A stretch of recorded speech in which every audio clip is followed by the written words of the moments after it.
It's rolling out. It's rolling. You said rolling? Yeah. Okay, kind. Hey, first and foremost, we want to give all praises to Yahweh, Ba'Hashem, Yahushai. A double honor to our apostles at Great Millstone, rule and teach well to the spirit and power of Yahweh, Ba'Hashem, Yahushai, and Salakia, Ba'Hashem. All praises to Yahweh, Ba'Hashem, Yahushai, Ba'Hashem, Rakan Kadash. You know, we're still getting that down pat. Hey, but, you know, eventually we'll get it right. But double honor to our apostles at Great Millstone. A peace, love, and mercy be unto the elect Akim that throughout the four corners of the world that's has it in their lives, you know, to push this truth out there, to uplift the names of Yahweh, Yahushai, you know, to prophesy the downfall of this infrastructure of America, this queendom, you know, the kakistocracy of these devils is about to collapse. You know, and if you Akim, you know, that are watching are familiar with the word kakistocracy, the kakistocracy is the opposite of an aristocracy, all right? Which an aristocracy is a government or a kingdom that's ruled by the best of its kind. And that's going to be us once we get established and once we begin to rule over this world. That's right. Because right now, this world is being governed and it's being ran by the worst. That's what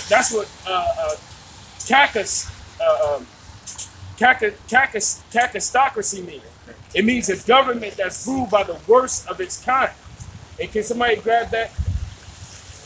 The etymology of kakistocracy?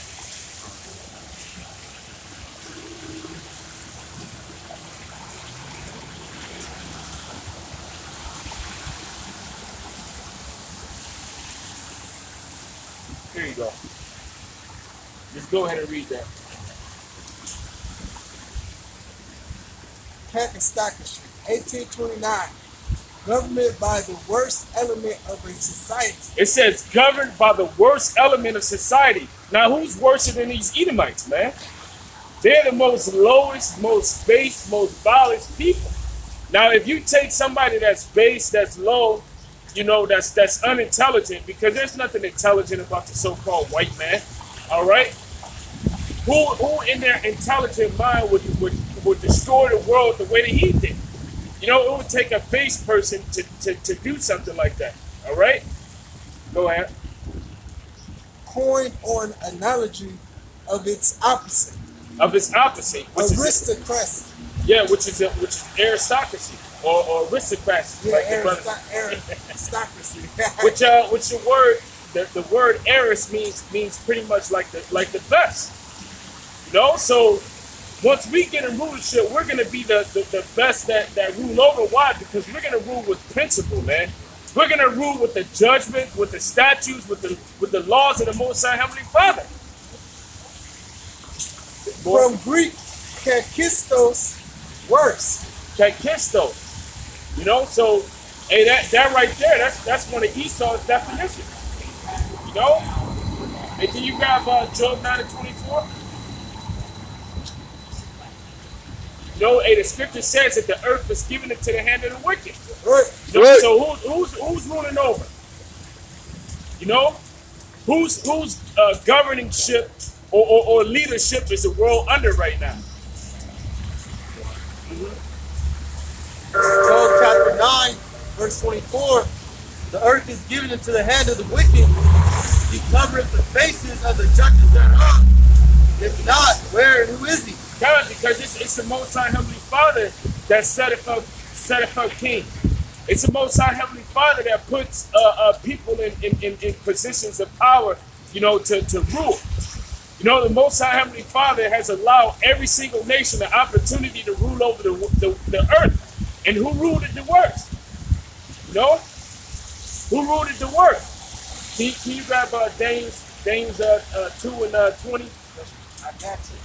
And can you grab Psalm 75 and 7?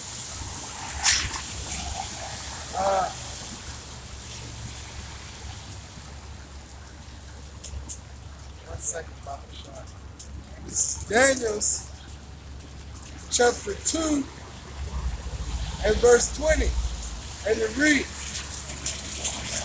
Daniel answered and said, Blessed be the name of Yahweh forever and ever, for wisdom and might are his. And he changeth the times and the seasons. He removeth kings and setteth up kings. So it's the Most High that changed the times and the seasons.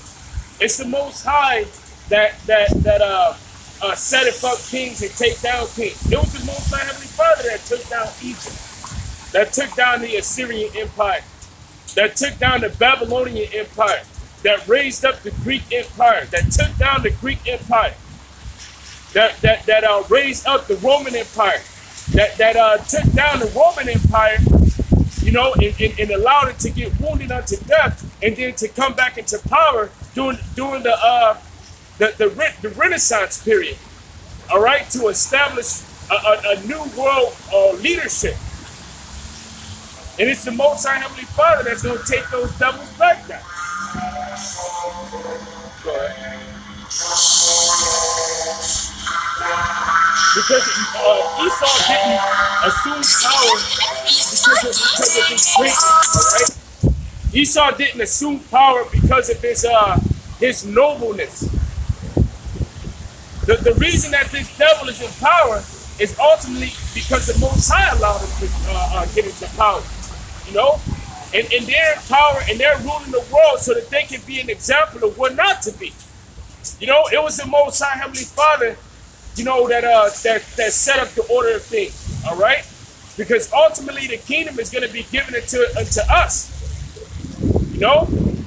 Which the Most High made it to where we sinned. Yeah, he made it to where we became low. We're in a position where Esau is really supposed to be. And he's going to be in that position. All of the curses that's upon the children of Israel, he's going to inherit them. This is Psalms chapter 75, starting at verse 7. But the Most High power is the judge. He putteth down one. 1 Samuel 2 and 15. He putteth down one and setteth up another. God, the Most High put it down one and set up another.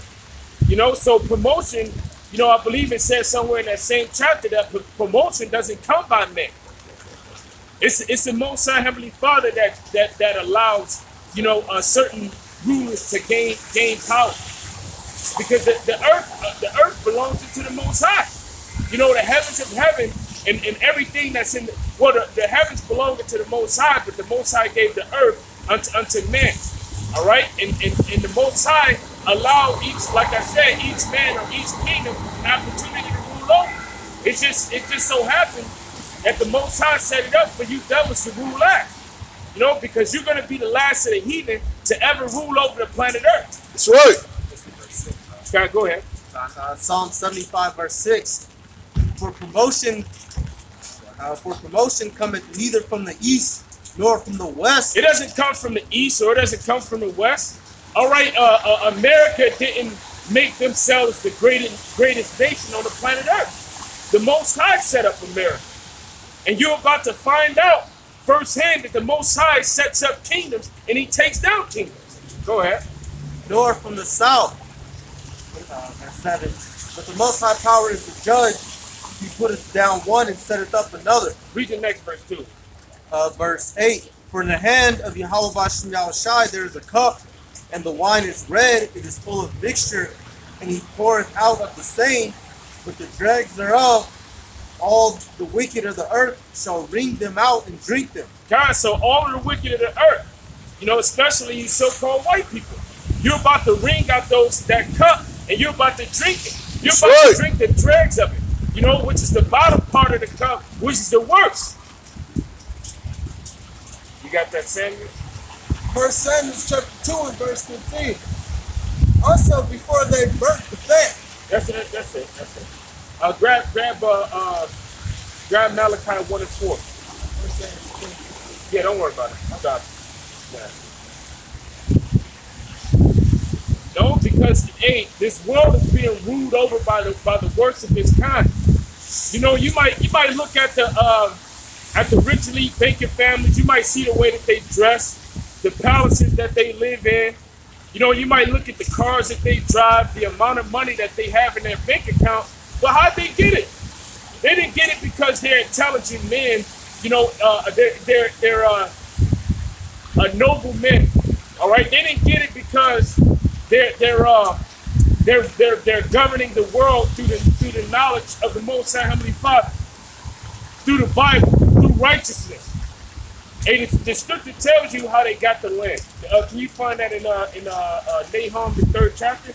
Go ahead and read that Malachi. They got it. They got this world through rape, robbery, and murder, man. Through stealing, through killing. They got it through wickedness. Go ahead. This is Malachi 1 and 4. Whereas Edom saith, we are impoverished, but we will return and build the desolate places. John, that's talking about when they came back into power. You know, after that Roman Empire was taken down, you know, it was wounded, that the head was wounded unto death, but it came back into power during that Renaissance period. All right, so that was Esau trying to rebuild the desolate places. Go ahead. Thus saith the Lord Yahweh of hosts, they shall build, but I will throw down. God, and the Most High is gonna throw down. You know, just like Jake was saying those 70 or 80 movies. You know, it's time to throw down. You know, they'll say that when it's time to fight, man. Well, the Most High is gonna fight, but it's not gonna. The Most High deals with everything in measurements, all right? He got everything set up for an appointed time. No? And the downfall of this man's society began once he started setting his nets amongst the stars.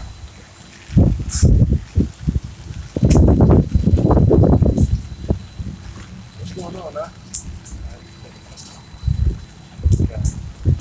Everything's wild.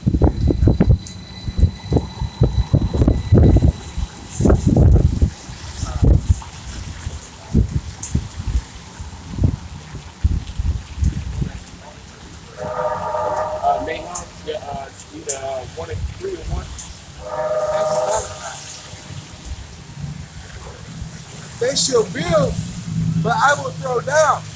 They shall call them the border of wickedness, the people against whom the Lord Yahweh has indignation forever. God, because the Most High has indignation, a righteous anger and a hatred towards you so-called white people, man.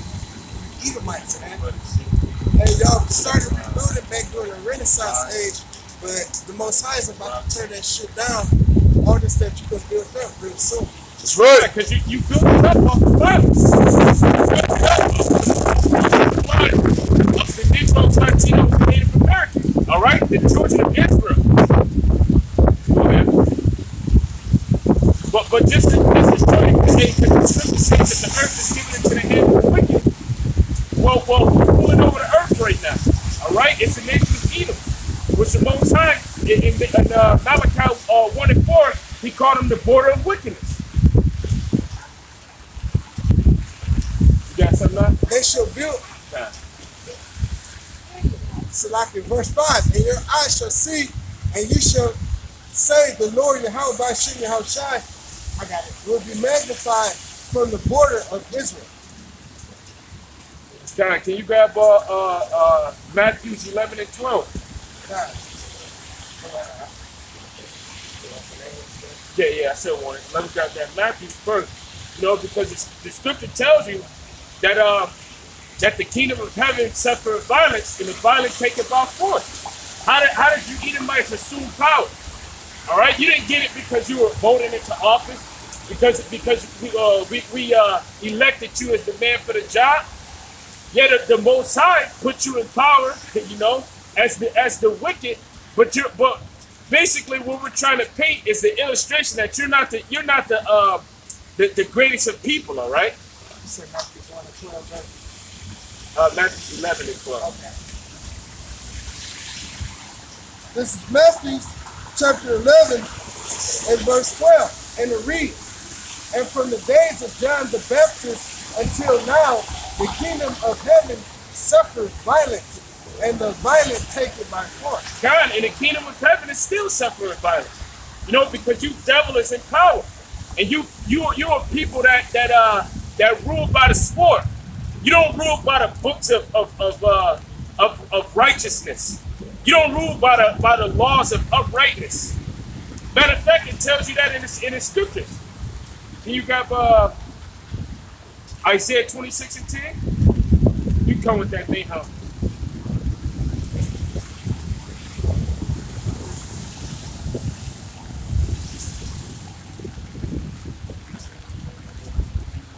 This Nahum chapter 3 verse 1.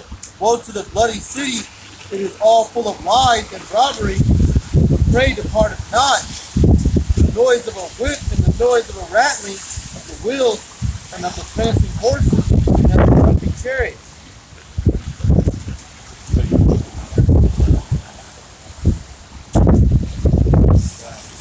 So it says, woe to the bloody city.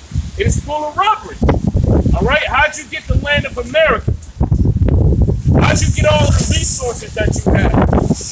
How did you assume this kingdom? You got it through the sword. It tells you in Genesis, the 27th chapter, that'll be your blessing. So your blessing is ruled by the sword. All right, you took the kingdom by violence, so it's only right that the kingdom is taken away from you by violence. You got something? Yeah. This is Isaiah chapter 26 and verse 10. Lest favor be showed to the wicked, yet will he not learn righteousness. In the land of uprightness will he deal unjustly, will not behold the majesty of the Lord Yahweh. Guys, so favor is being shown unto you. The Most High allowed you to get a kingdom, all right? He allowed you to assume power over the world through the sword, but you're not ruling by the Bible. You're not ruling by the law, statutes, and commandments, by the judgment of the Most High. But you're ruling with that mentality. Matter of fact, there's a scripture that says something along the lines if a man is unjust in least, he'll be unjust in much. Can somebody grab that scripture, Brother Kashan? He that is unjust in least shall be unjust in much. You know, when you were dwelling in the caves in the Caucasus Mountains, or a matter of fact, when you were dwelling in Seir, you were dwelling unjustly. All right? You are base people. You are low people. Nasty, vile. You know? And the apostles brought it out how you used to have your women walking around naked. You wear your drawers till they disintegrated, and then you will let your women walk around naked. And basically, if somebody was tempted to deal with your woman, then you'll kill them. That's wickedness, man. And that's the same way you like it in this society. You'll let women protest without wearing any tops. You let women walk around naked, but then you'll have something called irate, like you're irate with me. And you women that are in America, you're gonna really get raped, you know, in a time of trouble, man. That's right. This is Luke chapter 15. Daniel scored in 17. Another one, my. This is Luke chapter 16, verse 10. He that is faithful in that which is least is faithful also in much, and he that is unjust in the least is unjust also in much. God, so before you even came into power to rule over America in the Greek Empire and the Roman Empire, you were unjust people. There's nothing righteous about the so-called white man. There's nothing righteous about an Edomite. Although they try to make it seem like they're the noblest of the earth, like they're the, you know, because they have that power and their wealth. But you didn't get it through your what's a good word? You didn't get it through your virtuousness. You know. Go ahead with John. You got more? Oh no, I got something else. John, go ahead. I meant 14. It's Isaiah chapter 14. I'll start at verse 4. You go under there and get ready. This is Isaiah chapter 13, verse 4. Let me start at 3 slots. And it shall come to pass in the day that Yahweh Ba'ashem Yahushai shall give thee rest from thy sorrow and from thy fear, and from the hard bondage wherein thou was made to serve, that thou shalt take up this proverb against the king of Babylon and say, how hath the oppressor ceased, the golden city ceased? Yahweh Ba'ashem Yahushai hath broken the staff of the wicked and the scepter of the rulers. He who smote the people in wrath with a continual stroke, he that ruled the nations in anger, is persecuted and none hindered. The whole earth is at rest and is quiet. They break forth in singing. And this is what everyone is going to say in the so-called white man when his kingdom finally goes down. When there's no more taxes, when there's no more FRNs, no more fiat currency, no more having to trade with the petrodollar. The world is going to rejoice, even though we're going to put them in slavery and we're going to be the next rulers, but they're going to rejoice that the wicked, the so-called white man, the devil, has been taken out of power because all is right. Verse 8, yeah, the fir trees rejoice at thee, and the cedars of Lebanon, saying, since thou art laid down, no felon has come up against us. All right, so the whole world is going to be grateful that the so-called white man has been stripped of his power. Because once you lose power, ain't going to be scantless thought boxes walking around freely. There's not going to be rampant homosexuality. It's not going to be unjust warfare. Unjust decrees. You know, like it says in Isaiah the 10th chapter. You know, because your whole judicial system is all fucked up. All right. You judge for whoever has the most money in their pockets, man.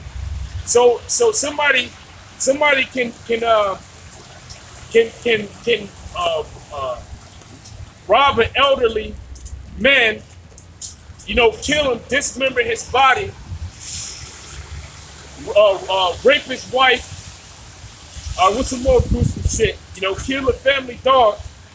But if they got a good lawyer that can prove that they didn't do it, although they did it, and he got the money to pay off, you know, whoever he needs to pay off, you'll let him go scot-free. Because that's all you care about. You care about carnal things. That's the reason why you sold your birthright for a pot of uncooked meat, man.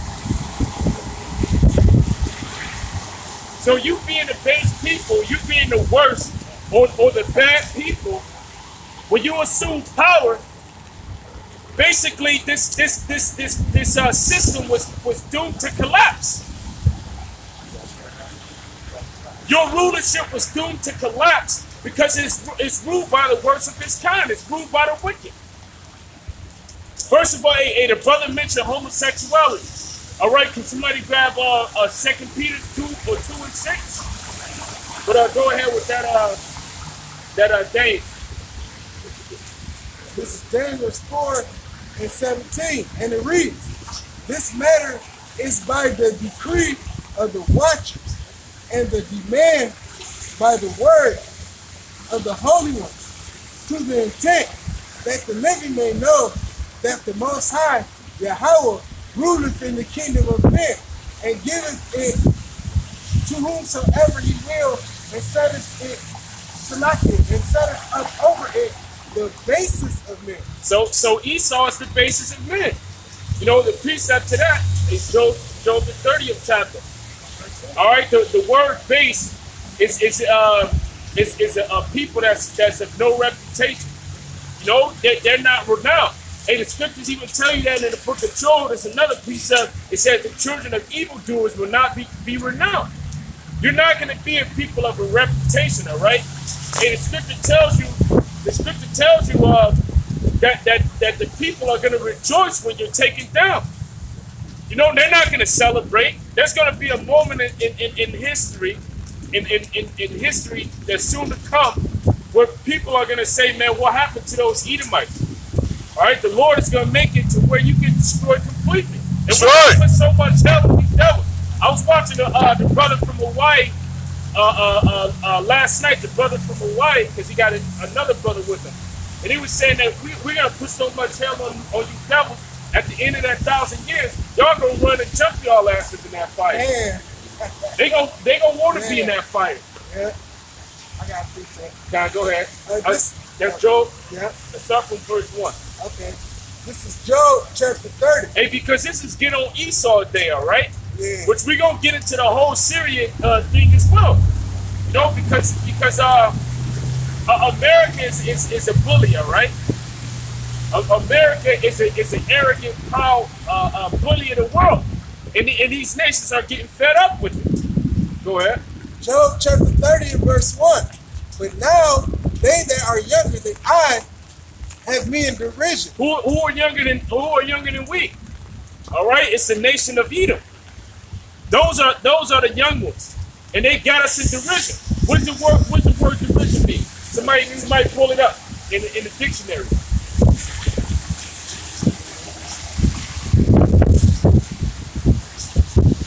I have to let it do that, so snap. When you get derision in the dictionary, just go ahead and pull it back out. Let me pull it up. This derision off Google says contemptuous, ridicule, or mockery. God, don't these Edomites mock us? When we're out here standing out here preaching, which we're preaching the word of Yahweh Bashim Yahushai. They'll mock us because they don't believe it, because they're carnal people, they're not spiritual. And can you grab Ariah, can you grab Habakkuk 1:5 of the shot? And can somebody grab that in Corinthians where it says that the see the things that are spiritual, that we're spiritually discerned? I want to say it's 1 Corinthians, the 2nd chapter. So they'll walk past and mock us because they don't want to believe that their kingdom is going down. They don't want to believe that this illustrious kingdom that they created, America, is about to be reduced to rubble. You know, they're in a careless spirit, and the reason that they're in a careless spirit is because their rulers are using that medium, which is that media, to blind these people and to keep them in that carefree spirit. Go with the Habakkuk. Habakkuk 1. Habakkuk 1:5. Behold, ye among the heathen, Who are the heathen? All right? It's a so-called white man and it's these other nations. Behold ye among the heathen. Go ahead. and regard and wonder marvelously, for I will work and work in your days, but ye will not believe, though it be told to you. Guys, so we're out here telling it to them. Hey, the Most High didn't just set us up to go to the nation of Israel. Well, yeah, this message and salvation is only for Israel, but we prophesy against all nations, man. That's right. Just like the prophets did in ancient time. Because we those prophets that are here again, man. That's right. Your prophet ain't the TD Jakes or the Creflo Dollar that's prophesying in the church, giving you sweet prophecies about at the end of the year you're gonna get married. Yeah, your ass gonna get married, all right, to that RFID. That's right. And then to the thermonuclear destruction. Hey, I had a guy, I was working in a store down here, you know, some years back, and there was a guy who was a false prophet, but after I called his ass out, he kind of started getting strung out on drugs and shit. But he was already messed up in the mind. But he was in my job giving women prophecies, talking about at the end of the year, prophesied that at the end of the year you're gonna find a husband.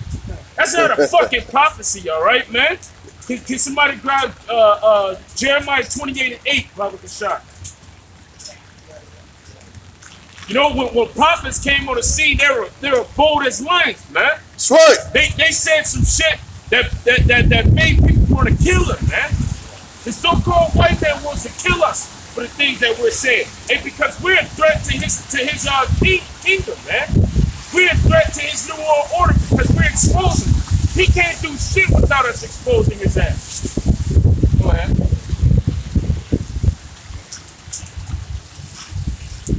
Jeremiah 28:8. The prophets that have been before me and before thee of old prophesied both against many countries and against great kingdoms, of wars and of evil and of pestilence. The prophets will prophesy of peace, when the word of the prophecy shall come to pass, then shall the prophet be known that the Lord Yahweh shall truly sent him. God, so the prophets that come on the scene, they ain't prophesying peace. They ain't prophesying peace. And so when you tell these crackers that destruction is coming to their society, that they're going into slavery, you know, that the rich elites of them are going into slavery, because these low-life Edomites that are in America, hey, they're going to die. All right? It says that a third part of man shall be destroyed. The third part of man is you children of Esau, man. You wicked. I got so this is Amos chapter 3, verse 7. Surely Yahweh Bashim Yahushua power will do nothing, but he revealeth his secret unto his servants. Are you out? Prophets. 5:3. Somebody. You want to break down that? No, you got it. So basically, before things happen, the prophets get the revelation on it, which shows it goes with the scripture that the Ak called for, the 2 Corinthians 12:14, because it shows you who the Lord is dealing with. It shows you who has the spirits. The true prophets are going to prophesy and whatever. And well, that's the other scripture I'd bring it up. But to know whether a prophet be true, just wait to see if what they say comes to pass. We're telling you people World War III is going to break out. And look what's happening. When you're telling you people to RFI deep shit, what you gonna say? Now, I was going to say begin with the apostles, you know, because they were on the scene before us. They were prophesying about the RFI deep shit before we even thought of the truth, man.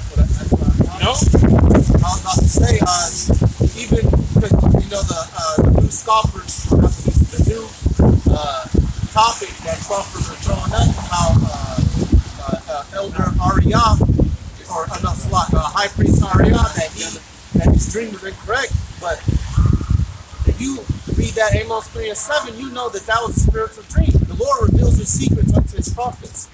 All right, we're not just going to be a bunch of random men standing out here speaking crazy, making up bullshit, and then it happens. It starts to happen throughout the world. All right, the Lord, the Spirit shows who the true prophets are. God, hey, you gonna grab 2 Corinthians? Can you read some Joe? Yeah, grab the 2 Corinthians. This is 2 Corinthians 2:14.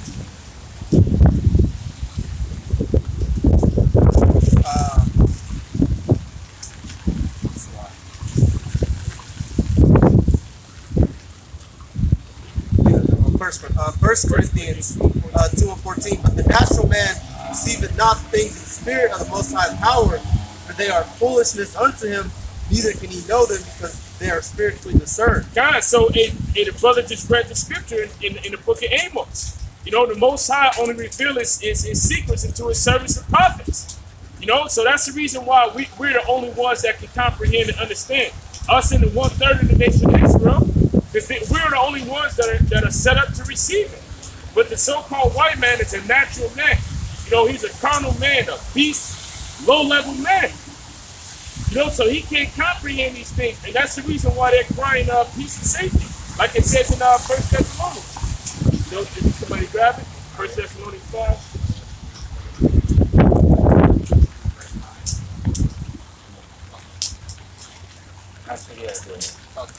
This is 1 Thessalonians 5:3.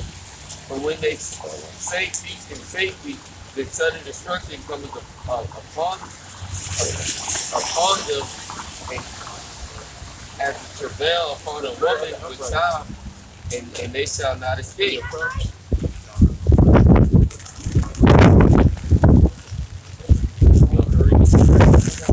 1 Thessalonians 5:3. For when they shall say peace and safety, then sudden destruction cometh upon them, and travail upon a woman with child, and they shall not escape. Now it's talking about all the destruction that's about to come, man. They think themselves to be in a good case, but all hell is about to break loose. All types of destruction.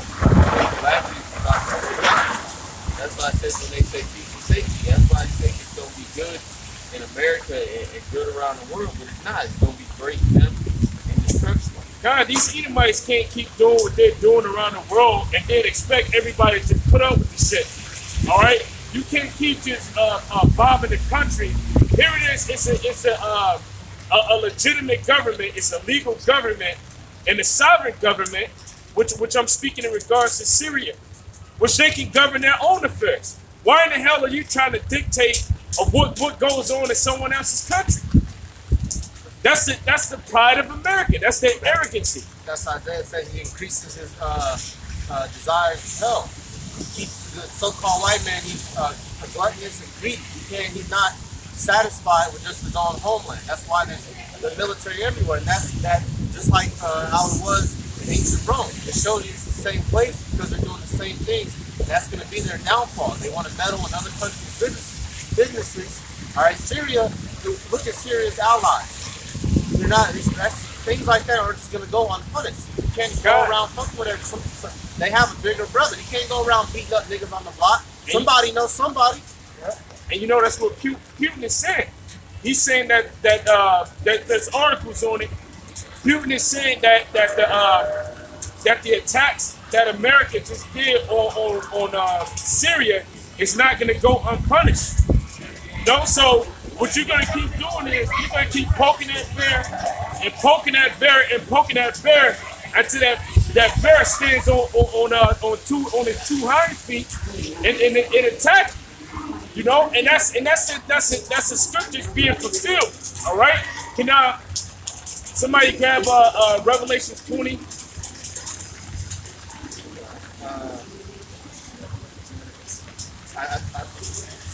I got a precept back there, bro. 20 what? Revelation 20 in Ezekiel the 38th chapter. I got the red 20.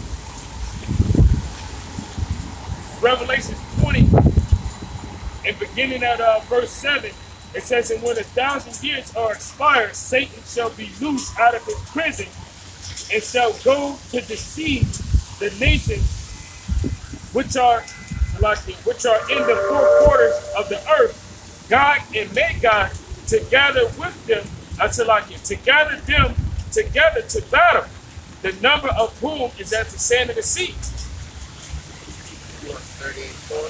30, you can start from verse 1. But basically, that's what you see before your very eyes. All right? America is in this beast system is basically provoking Russia and its allies, which is going to eventually lead into that Third World War. And here's another one. This is Revelation 16 and 13. It says, and I saw 3 unclean spirits like frogs come out of the mouth of the dragon, and out of the mouth of the beast, and out of the mouth of the false prophet, for they are the spirits of devil working miracles, which go forth to the kings of the earth, and of the whole world, to gather them to battle of the great day of the Most High Almighty. Jumping down to verse 16, and he gathered them together into the place called in the Hebrew tongue Armageddon. You know, so you see all of that tension that's building up over there, and the Most High is beginning to let them angels loose, from 4 angels that are working on the mind. Those angels that are over there in the Middle East, those 4 angels that are holding back the winds, those are the angels that's working on the minds of all of these kings of these nations.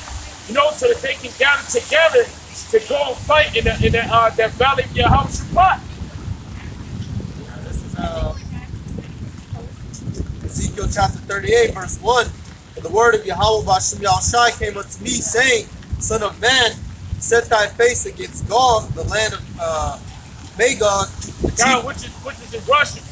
You know, because Gog and Magog, you know, those are nations they're not an Edomite nation, all right? But what it's talking about is it's calling Russia in that particular scripture Gog and Magog, because they're the ones that's in the land of Gog and Magog right now. So they're the ones that's fulfilling this prophecy. You know, Esau's kingdom is divided against itself. You got Edomites that are divided against Edomites. So if a kingdom is divided against itself, it can't stand. Verse 2, the chief prince of Meshach and Tubal and prophesy against him and say, thus saith Yahweh Ba'ashem Yahushai, behold, I am against thee, O God, and the chief prince of Meshach and Tubal, and I will turn thee back and put hooks into thy jaws, and I will bring thee forth and all thine army, horses and horsemen. You can break it down to us. All of them clothed with all sorts of armor. So basically, this is saying how the Most High, he's putting the spirit back into the Soviet Union, all right, because that's what they used to be called. He's putting that hateful, evil eye spirit towards America for them to rise up and go to war with them, all right, because the Cold War is about to turn into an actual hot war. They're tired of just talking, of negotiations being broken, Sanctions being put on them, put on other nations, trade tariffs being put on them and other nations. You know, they're tired of America ruling over the earth as an evil tyrant. Verse 4 still, even a great company with bucklers and shields, all of them handling swords. All right, so Russia is going to be the main enemy against the American, or the Russian Edomites is going to be the main enemy against the American Edomites. They're going to be the ones coming up with the AKs, all right, coming up tank to tank, plane to plane, missile to missile. They're going to be the ones leading the charge. They're getting that spirit to rise up. Verse 5 says, Persia, Ethiopia, and Libya with them, all of them with shield and helmet, and this is their allies. Verse 6, Gomer and all his bands, the house of Togarmah of the north quarters, and all his bands, and many people with thee. Be thou prepared, and prepare for thyself, thou and all thy company that are assembled unto thee, and be thou on guard unto them. God, that's the point. That's the point. You know, because Russia is a guardian to Syria. Russia is a guardian to Iran. Russia is a guardian to China. Well, it said Palestine, Libya. You know, to all of these different nations. You know, because Iran biblically is called Persia. You know, so America and all of its allies are going to have to fight against all of them. But these nations aren't afraid of America anymore, all right? These nations are basically puffing back at America. You hear it is, you had Syria talking shit. You know, there was a journalist in Syria, it was on CNN, and he was basically saying that yeah, America had the bark, but they didn't have the bite. Basically saying that like yeah, you were talking shit about shooting those missiles. I think out of 120 missiles, only 30 of them hit. You know, so and that's because Syria has a weapons defense system that they got from Russia that's able to. It's an anti-missile defense system. All right, and basically what it does is it shoot out missiles. I mean, it shoot down missiles. So they were like, yeah, like basically you gave us all you got, but it ain't do shit. So now you got these nations pumping back at you. Because now, here it is, these nations that you can bully and toss around, they got somebody backing them. It's like in a movie, you got a bully that's bullying somebody, but the person that's being bullied, they promise to do the homework for another even bigger bully. And that bully is basically their bodyguard now. So these lesser nations, they got bodyguards. And also these other nations, they got nuclear weapons, nuclear technology. And if they ain't got it, the nation that's backing them got it.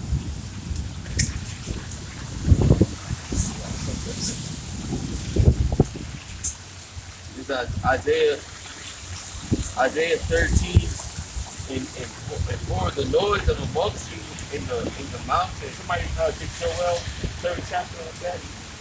Like as of a great people, and commotion noise as the kingdom of nations gathered together, the Lord Yahweh by Shimei Shai hosts musters the host of the battle.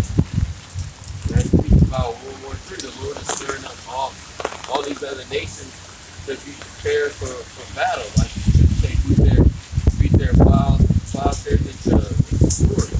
God, and that's biblical. That's the reason why it says what it says in what is that, Isaiah 17 chapter verse 1. Can somebody grab that on with that? It says Damascus shall be a heat. The Most High is making Syria the center of attention right now. You know, here it is. You got Russia that's running a pipeline, you know, to feed that oil and natural gas from them unto Europe via Syria. So America pretty much wants the same thing. It wants to be able to run its natural resources to its allies. And that's the reason why Syria is that focal point. But that's all through the Most High Heavenly Father, because it's the Most High that's controlling the time. It's the Most High that's controlling what's going on in the world right now. And ultimately what the Most High is doing is going to lead to the destruction of all of these nations, you know, so that he can set up the children of Israel and to set up that everlasting kingdom. Yeah, Joel 3, yeah. Yeah. Grab that Isaiah 17 and 1 real fast. This is Isaiah chapter 17 and verse 1. The burden of Damascus, behold, Damascus is taken away from being a city, and it shall be a ruinous heap. God, so that's the reason why you see Syria as a ruinous heap right now. You know, the buildings are destroyed, neighborhoods are destroyed. America doesn't give a fuck about the citizens over there in Syria, man. Everything that America do is to line the pockets of these rich elite banking families. You know, America is the military fight or the witness state of the rich elite banking families, man. So it's to line their pockets. And when did America or the Edomites over here running America, when did they become such humanitarians? Was it before or after they came over here and destroyed the Native American Indians? Was it before or after they brought the Negroes over here during the transatlantic slave trade? You know, was it before or after they bombed Hiroshima and Nagasaki? When did they become such humanitarians? Here it is, you can't even handle your own affairs that are happening over here. You're still gunning down the Negroes, Latinos, and Native Americans, man. Like you're spraying rain on roaches.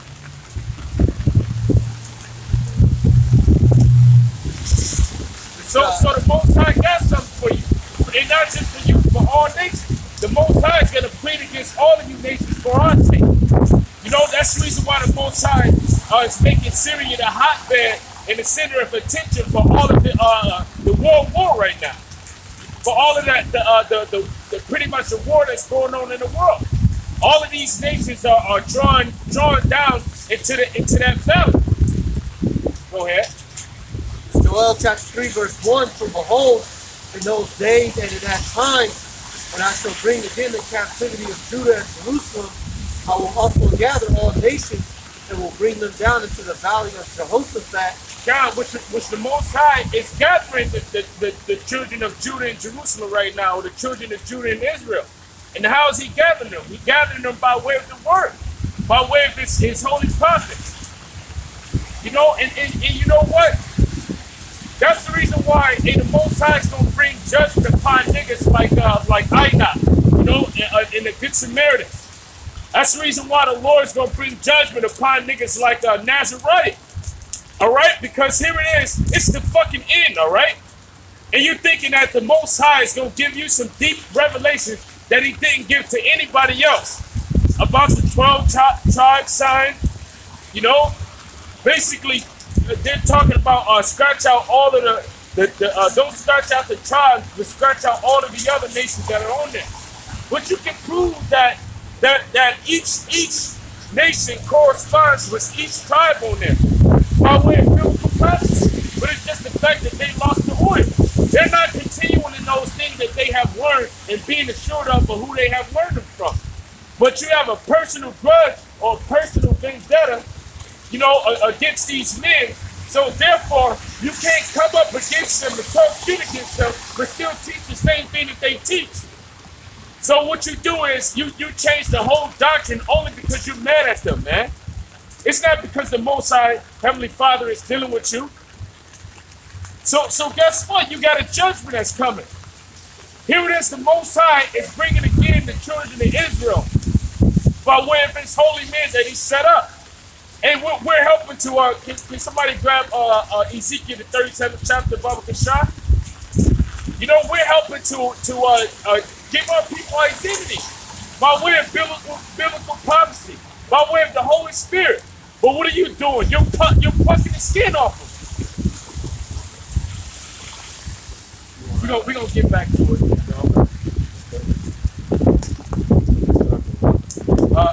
Start from 1. Ezekiel 37:1.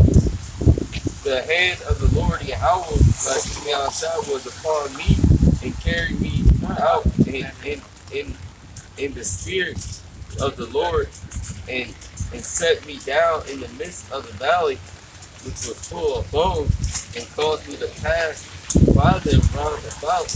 And behold, there was very many in the open valley, and lo, God, because those valleys of dry bones represents the house of Israel. Go ahead. And they were very dry. And he said unto me, Son of man, can these bones live? And I answered, O Lord, Yahweh, by fire thou knowest. Again he said unto me, prophesy unto these bones, and say unto them, go ye dry bones. God, now when you prophesy, you're going to have the spirit, right? It tells you in Jeremiah the 17th chapter that we shall discontinue from our heritage. And that happened. The Most High took the spirit away from us, but the Most High can give he can even give the spirit back, man. Yeah, it's a lot. You almost said motherfucking spirit, but but you brothers know what I mean. The Most High took the spirit away, and the Most High can get his spirit back. That's the reason why in Revelation the 11th chapter, it tells you that after 3 days and a half, the spirit of life entered back into them. The Most High gave us the Holy Spirit back. What does it say in John 14:26? What does it say in John 14:26, huh? Remember, that the Lord will give us a spirit, the comforter, and he will bring back to remembrance all of the things that we were taught. Go ahead. O ye dry bones, hear the word of Yahweh. Thus saith the Lord Yahweh by Shemiah power unto these bones. Behold, I will cause breath to enter into you, and ye shall live. John, go ahead. And I will lay the news upon you, and will bring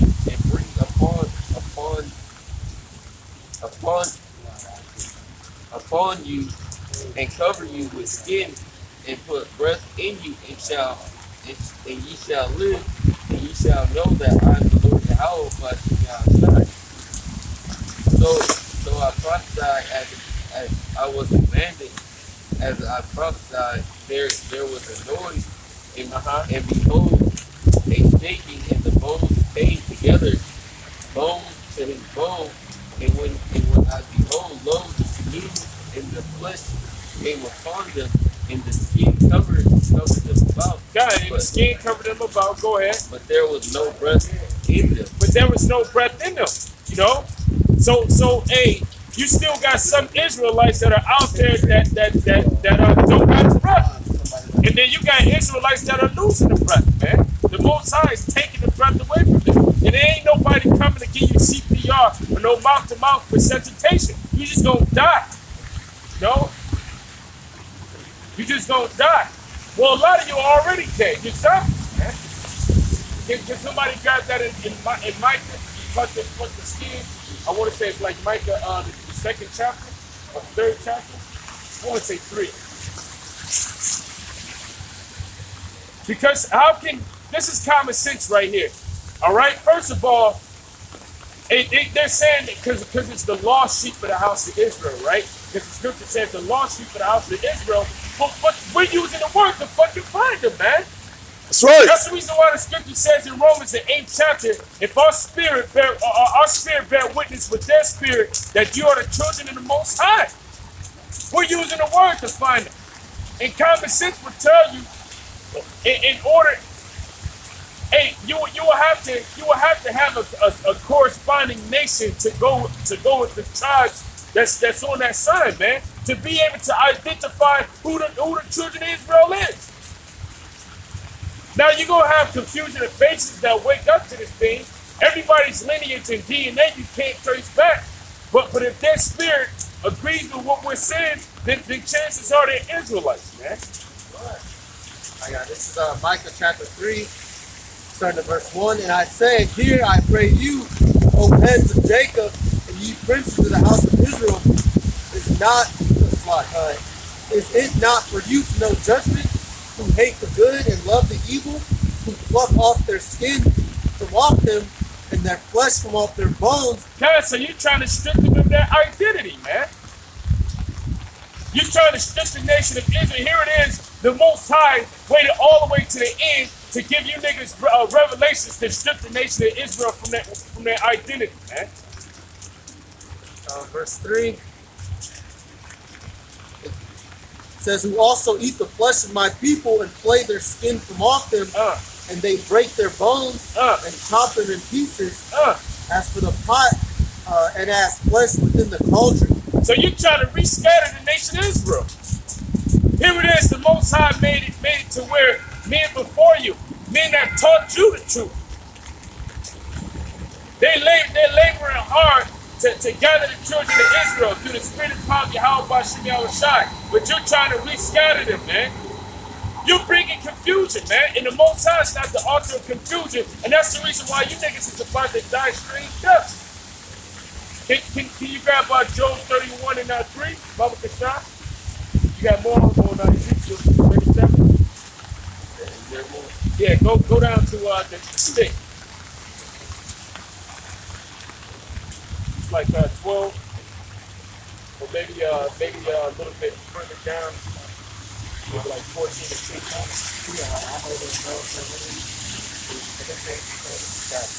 This is Ezekiel 37 and 6. 16? Yeah, 16. Moreover, thou son of man, take thee one stick and write upon it for Judah. So the whole reason that we had a stick is because the Most High Heavenly told us to, the Most High Heavenly Father told us to make them. Go ahead. For the children of Israel, his companions, then take another stick and write upon it for Joseph, the stick of Ephraim, and for all the house of Israel and his companions, and join them one to another into one stick, and they shall become one in thine hand. God. And when the children of Israel, and when you look at the word stick, I believe it goes into the word plank. You know, so we got this plank right here with the northern kingdom and the southern kingdom on it. You know, from Judah all the way down to Ephraim. You know, go ahead. And when the children of thy people shall speak unto thee, will thou show us what thou meanest by these?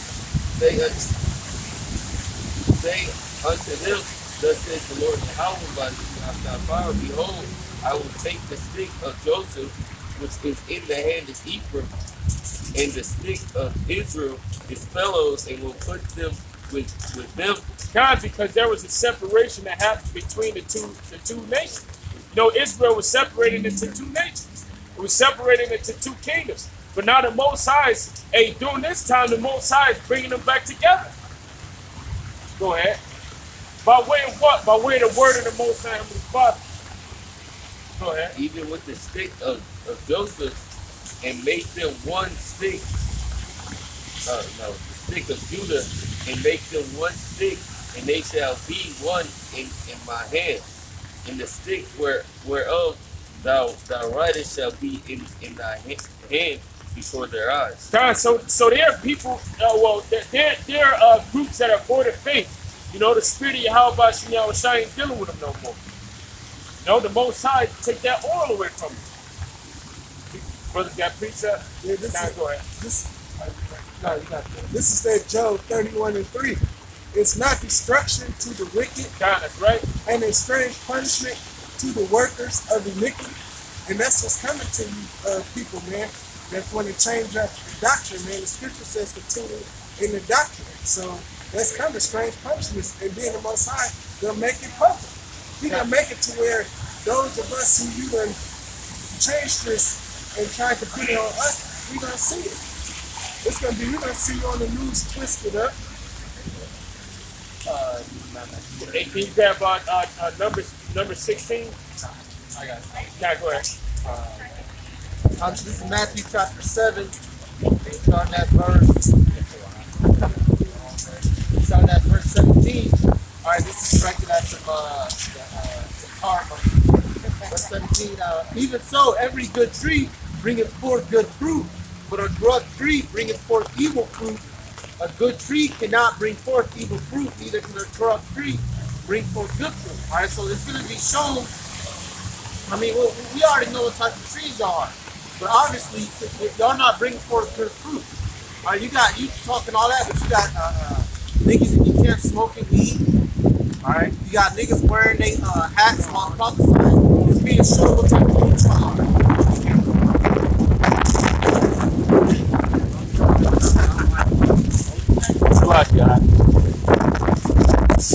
Basically, so you know, every tree that brings forth not good fruit is hewn down and cast into the fire. Wherefore, by their fruits you shall know them. Alright, so it's going to be shown who is who. Y'all want to come up talk shit against the elders and apostles, but look at all the fruit that's being produced by them.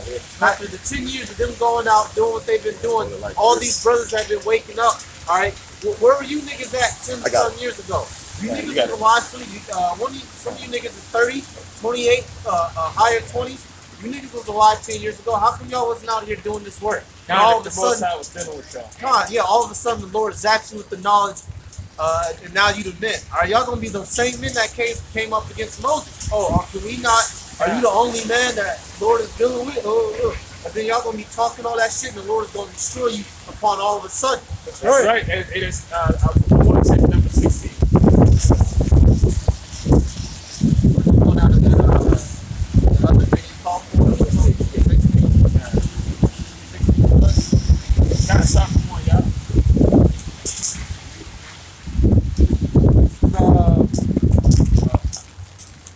This is Numbers chapter 16, verse 1. It says, "Now Korah, the son of Izhar, the son of Izar, the son of Kohath, the son of Levi, and Dathan and Abiram, the sons of Eliab, and On, the son of Peleth, the sons of Reuben, took men, and they rose up before Moses with certain of the children of Israel, 250 princes of the assembly, famous in the congregation, men are renowned." So these were people who who had rank, Reputation. reputation. No, because they were men that had a little reputation when they were amongst great millstones. You know, because they could teach good. You know, they knew scriptures, they knew breakdowns and prophecy. But you let that go to your head. You know, ain't like that song go. Don't let it go to your head, no. And you let it go to your head, man. And when the scripture says knowledge comes from what? Go ahead. Verse 3. And they gathered themselves together against Moses and against Aaron, and said unto them, Ye take too much upon you, seeing all the congregation are holy, every one of them, and the Lord is among them. Wherefore then lift ye up yourselves above the congregation of the Lord. And they said, y'all not the only ones. We can do it too. See, we got some reputation. The Lord ain't only dealing with y'all. Y'all getting old. Moses, you getting old. Moses, you be stuttering. Aaron got to speak for you, Moses. They would have been calling them end guys back there. They would have called them what they call Apostle Tahar Shai. They would have called him a Bo Satan. My Shai Shai.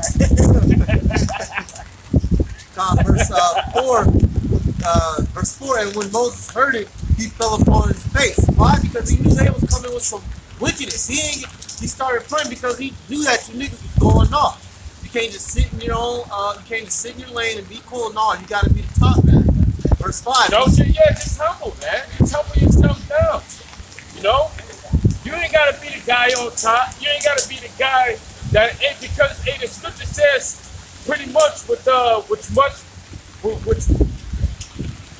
much comes much responsibility. Hey, that's Spider-Man. Y'all niggas ain't watched Spider-Man 1? He said much power comes with great much power comes with great much responsibility. You don't want to be a leader, because with being a leader, you have to do what? You have to lead. You have to direct people. You have to tell people where to go, what to do. And if you're leading incorrectly, that blood is going to be upon you. Right? And that's what you niggas are doing. You wanted to be leaders so bad. So saying that we're not even going to get into the name right now. You know, like basically implying that you can call the Most High whatever the fuck you want to. That you can call your house shot whatever you want. Right, chapter 3, verse 18. The greater thy heart, the more humble thyself, and thou shalt find favor before the Lord. Alright. That's basically done it. Oh, no, brother, I wanted to self up. I ain't want to leave. I mean, it's plain. It's self up. Well, that's why the other scripture says, you know, fine, never mind.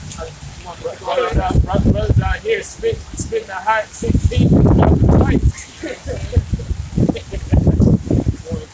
Yeah, keep going, go ahead. Verse 5, and he spake unto Korah and unto all his company, saying, even tomorrow. That's how it is. Hey, when you a bad rapper, you know what I'm saying? You say something, you know, you hit somebody's weak point, and then you just drop the mic and walk up the stage. You just Eminem them. Verse 5, even tomorrow, Yahweh B'Hashem Yahushai will show who are his and who is holy, and who will cause him to come near unto him. Even him whom he hath chosen will he cause to come near unto him. God, keep going. Verse 6, this do take you censers. Matter of fact, you can jump down. Go down to the point where destruction came upon us before. Okay, let's see. It's gonna be around probably like 16.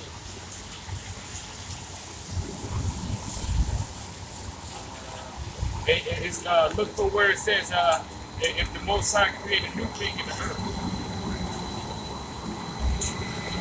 That's what's gonna happen. You know, straight up and down. What it said in the book of Job, the 33rd chapter. You know, that the strange calamities is going to come upon the wicked. And you're the wicked. So the Most High isn't going to just take it easy on you, all right? He's not just going to allow you to just get an easy death like a gunshot to the head. You know, it's going to be something special that happened to you for you to know that this is judgment from the Most High. I got it. This is Numbers 16 of 29. It says, if these men die the common death of all men, there you go, that's or it. if they be visited after the visitation of all men, then Yahweh B'Hashem Yahushai. Yeah, because back then, you know, the visitation of all men, you know, you ain't have people dying the deaths that they die now, right? You had people they would just get old and they would die. That was the common death back then. You know, it wasn't as much diseases and things that were going on back then in that time. So a common death was just to get old and die. But no, you're not going to be visited with that, all right? And not just you, your families as well. You're going to receive the judgment of the Most High Heavenly Father in strange calamity. And you need my mother. You know, and the Most High pretty much kind of gave you one of you guys. He kind of gave you like a soft treatment of that almost. You know, when you was talking shit, you end up in the back of an ambulance. Go ahead. Hey, that was a warning right there from the Most High. But now you're continuing on in your wickedness, and pride pump it up, man. You know, but you with your inflatable, hey, you know how they had those fake muscles? those fake inflatable muscles, and the Most High gonna pop that shit with the pen, man. And this is verse 29 still.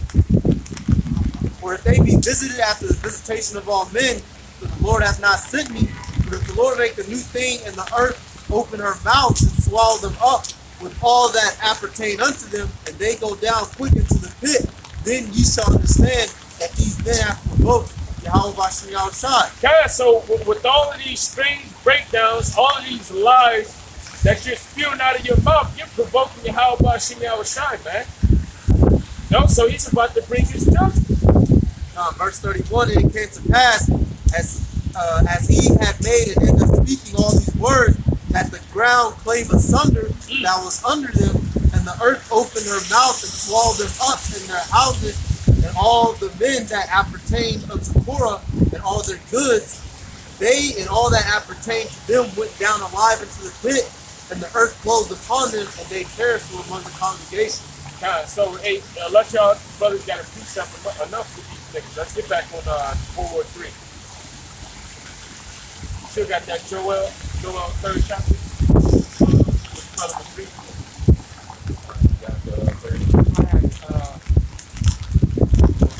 And as y'all can see, it's a nice, beautiful day in Babylon, you know.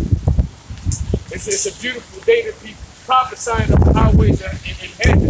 It's a nice, sunny, warm day. And we're gonna do this thing: rain, sleet, snow, sunny. All right? Like the baller quote from the nigga Jeezy. But he said, "Nothing moves but the money. Ain't nothing is moving but this truth, man. But this wisdom." It tells you in the book of Wisdom of Solomon that wisdom is more moving than any motion. I tried to help you out, but I think I fucked up.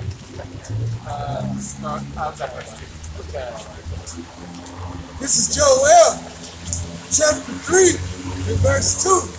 I will also gather all nations and will bring them down into the valley of Yehoshaphat, and will plead with them there for my people and for my heritage Israel, who they have scattered among the nations and departed my land. God, it says who they have scattered amongst the nations. You know, so that's the nation of Israel was scattered. You know, throughout the four corners of the world, and all of these nations helped do it. So the Most High is gonna plead against them. The Most High is gonna bring His judgment against these nations. Go ahead. And he's gonna do it all at one time. Go ahead. And they have cast lots for my people, and have given a boy for a harlot, and sold a girl for wine that they might drink. And that's talking about what you did to the southern kingdom of Israel. You know, you Hamites and you Ishmaelites, because you were in league with the so-called white man in the transatlantic slave trade. You helped them out. You helped these gutter rats that you're now fighting against. All right? And the Most High got y'all fighting against each other. They provided the ships, and you provide the slaves to fill the ships up, man. And the Most High ain't forgot that. And that's the thing, because none of these nations have received judgment, you know, all of a sudden for all of the things that they did, you know, they're thinking themselves to be in good case. They're thinking that everything is all right. But the Most High got things stirring up. Go ahead, go with your seat, Jeremiah. Jeremiah chapter 49. I'll take it. This is Jeremiah chapter 49, verse 12. For thus saith Yahweh Bashem Yahushai, behold, they whose judgment was not to drink of the cup that's 49? have assuredly drunken. And art thou he that shall altogether go unpunished? Thou shalt not go unpunished, but thou shalt surely drink of it. And to show you who is talking about, verse 13, for I have sworn by myself, saith Yahweh Bashem Yahushai, that Basra shall become a desolation, a reproach, a waste, and a curse, and all the cities thereof shall be a perpetual waste. And I let you know it's talking about America. It's you, all the things you did, because this is the new Basra. This is the capital city, city of Edom. All the things you did, all the things that happened to us, and we're the chosen nation. what the fuck you think can happen to you? That's why everything's playing out the way that it is. That's why a fucking retarded puppet is in the office I do it tomorrow. of president, so he can help lead this place into World War God, III. and that's how you know that this is a kakistocracy. You know, it's ruled by the worst of its kind. And not only is Donald Trump an idiot, but the Rothschilds are idiots too, man. Shout out to the people that send in the comments on the comment board. Shalom. Shalom, Maki. Y'all Bashim Yahushai, Bashim Kakwadash, Barakatham. That's right. Yeah, go ahead. God, verses 4. Hey, hold on, wait. Can you grab that in Lamentations? You know, because Esau's gonna drink of that cup, man. You know, whether you like it or not, whether you want to or not, you're gonna drink of it. That's right. Lamentations 4:21. And the Most High is gonna break your teeth and funnel that shit down your throat. Go ahead. Lamentations 4:21. Rejoice and be glad, O daughter of Edom, that dwelleth in the land of Uz. The cup also shall pass through unto thee. Thou shalt be drunken and make thyself naked. The punishment of thy iniquity is accomplished, O daughter of Zion. He will no more carry thee away into captivity. He will visit thy iniquity, O daughter of Edom. He will discover thy sin. God. And the sins of these Edomites are being discovered. That's the reason why it tells you in the book of Isaiah, the 47th chapter, about that skirt being lifted up. And a matter of fact, I read the scripture earlier. Can somebody grab Shalom, can somebody grab Revelations 16 and about 15? I got it. Oh, you get it. Yeah, this is Revelations chapter 16 and verse 15. And it reads, behold. You said Revelation 16 and 15. Okay. Revelation chapter 16 and verse 15. Behold, I come as a thief. Blessed is he that watcheth and keepeth his servants, lest he walk naked and they see his shame. And the reason why I said lest he walk naked and they see his shame, because being naked constitutes a sin. You know, that means that you sin. So when it talks about America being made naked or that skirt being pulled up, you know, all of your shame, all of your sin, your wickedness is being shown. It's being exposed. Go ahead. And he gathered them together. Oh, that's it on that. Okay, But I mean, you can read that because it's purchased. It's taken to it. Okay. Verse 16. And he gathered them together into a place in the Hebrew tongue called Armageddon. God, go back to Joel. Okay.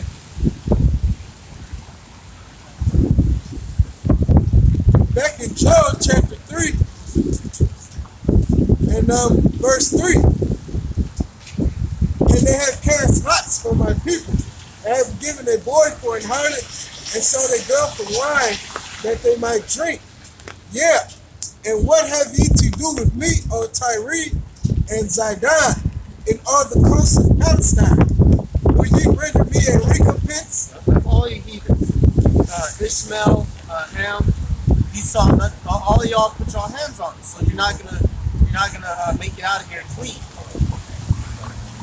Will you, and if you render me, Salakia, and if you recompense me, swiftly and speedily will I return your recompense upon your own head. So it's gonna be that great payback for everything you did. That's why these nations are over there about to go ham on each other. God, to all of you nations, all right? Not just the Edomites, but all of you nations. But the Edomites are going to get it the worst. Go ahead. Because ye have taken my silver and my gold, and have carried into your temples my goodly pleasant things. The children also of Judah and the children of Jerusalem have ye sold unto the Grecians, that ye might remove them far from their border. Behold, I will raise them out of the place whither ye have sold them, and will return your recompense upon your own head. And I will sell your sons and your daughters into the hand of the children of Judah, and they shall sell them to the Sabaeans, The Sabians, you know what you don't know is Hamites. And we're gonna have Hamite taskmasters over these Edomites in the kingdom. to a people far off, for the Lord Yahweh. We're gonna have them big lips, you know, Hamites with plates in their lips. You know, yeah, watching over you Edomites, man. For the Lord Yahweh has spoken it. God, because hey, in the kingdom of heaven, we were just watching the movie The White Man's Burden. All right, and basically it was Jake was the ones in power, and they were ruling over the way that Esau do. That's not how it's gonna be in the kingdom of heaven, all right? You're not gonna have Jakes in business suits walking around with briefcases and have Edomites living in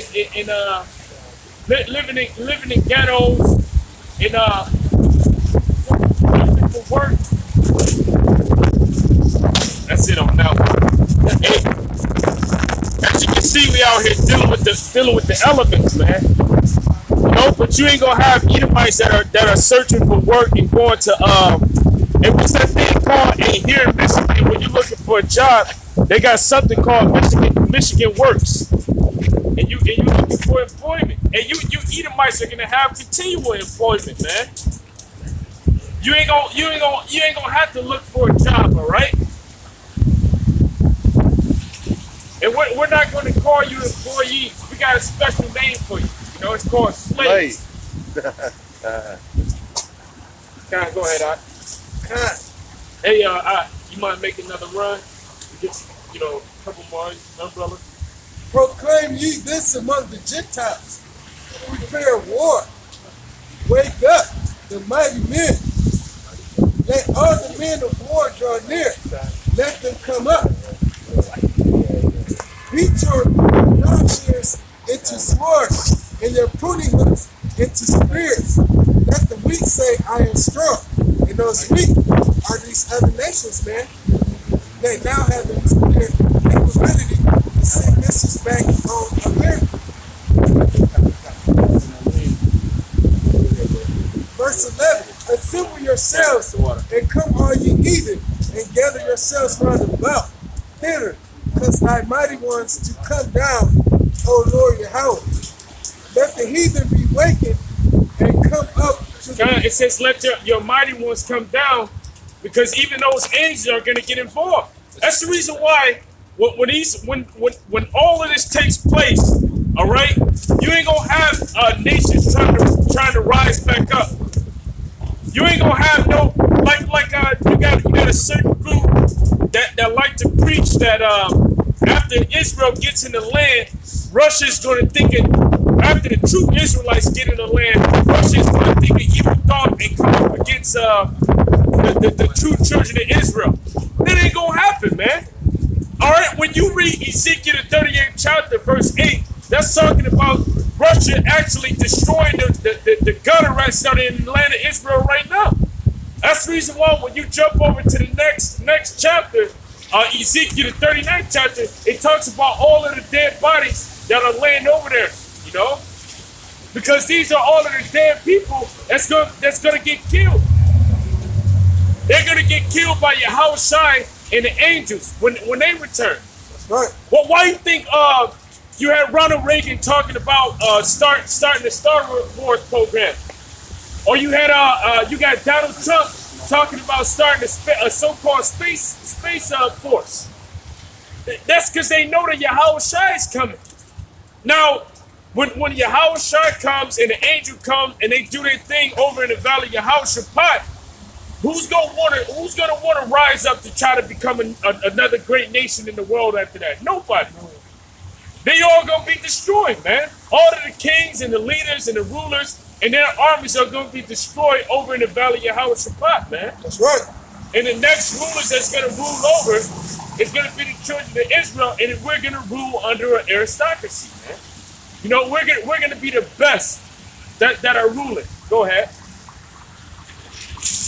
Verse 12. Let the heathen be wakened and come up to the valley of Yehoshaphat, for there will I sit to judge all the heathen round about. God, and so over there in that hot region where things are getting hot, where things are brewing up, that's where the Most High is going to judge all you nations. That's where you Gooks going to get judged. That's where you Hamites going to get judged. You Ishmaelites, you Amalekites, you Edomites. And guess what? All of that land is because all of that land from the river Euphrates all the way up into the Nile River, and that was land that was promised to be given to the children of Israel. That's right. You know? So the Most High is going to take down you powers. And matter of fact, we're going to obtain the whole world. Can you back up Daniel 7 and 13? Right. You know, because it was promised unto Yahushua that he was going to get dominion over all of the earth and everything that was therein. So if Yahushua is going to get dominion, then that means that we're going to get dominion as well.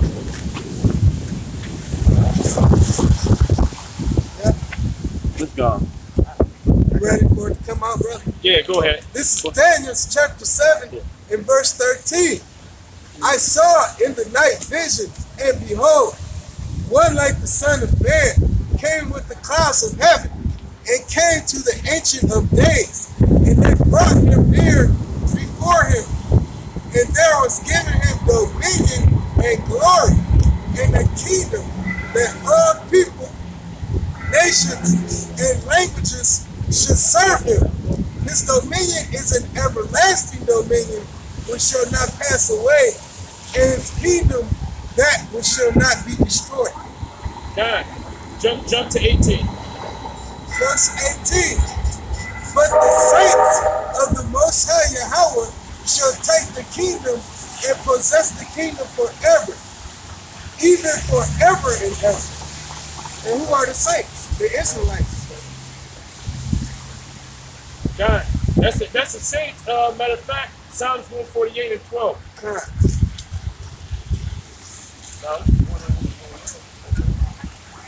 This is Psalms chapter 148 and verse 12.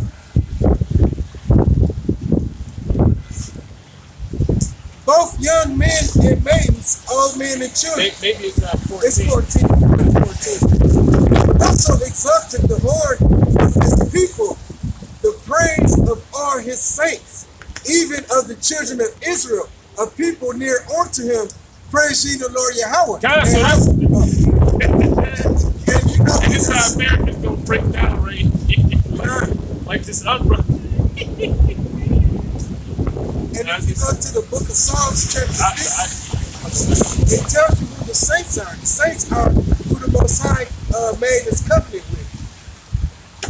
This is Psalms. The children of Israel. The scripture just said it right there in the book of Psalms. You know? The children of Israel. You know? So we're gonna get the kingdom of heaven, man.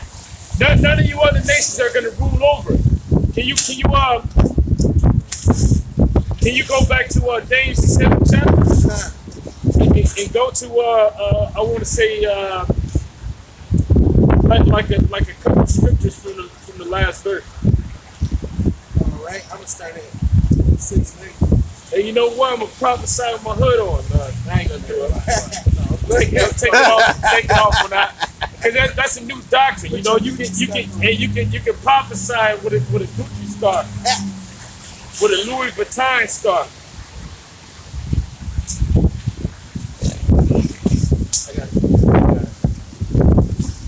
Go ahead, bring that scripture out. This is Daniel chapter 7.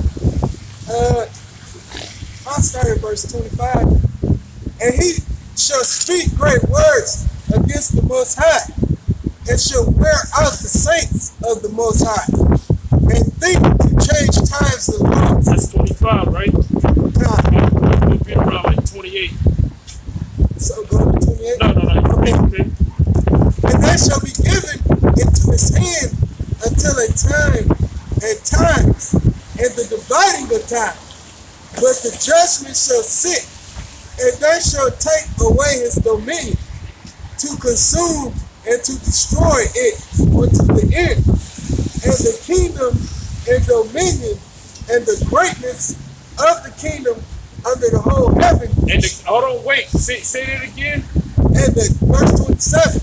And the kingdom and dominion and the greatness of the kingdom under the whole heaven shall be given to the people of the saints of the Most High Yahweh. God, so the kingdom and the greatness of under the heaven shall be given unto. I wonder what it means when you look at the word greatness. Shall be given unto the people and the saints of the Most High, which are the children of Israel. So all of these nations are about to destroy.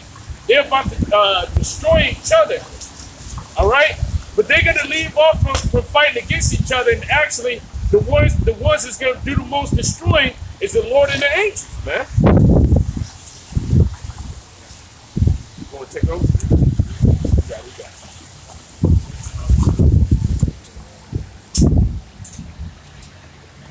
got it. Go ahead, go ahead.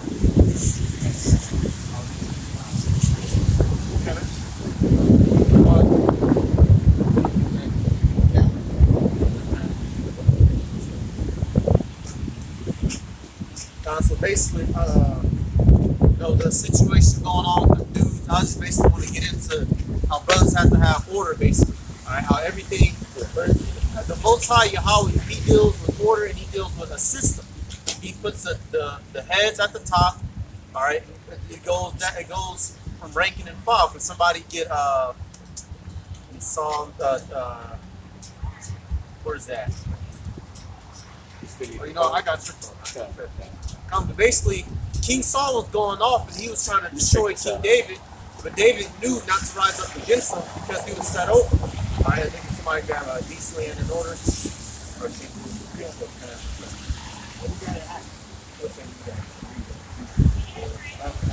You know, because we're, like Doc was saying, we're at the end of this world. On all the things that brothers should be focusing on, or can be doing videos on. You got dudes trying to rewrite the 12 tribes. We're at the end of the world. It's trying to rewrite the whole Bible.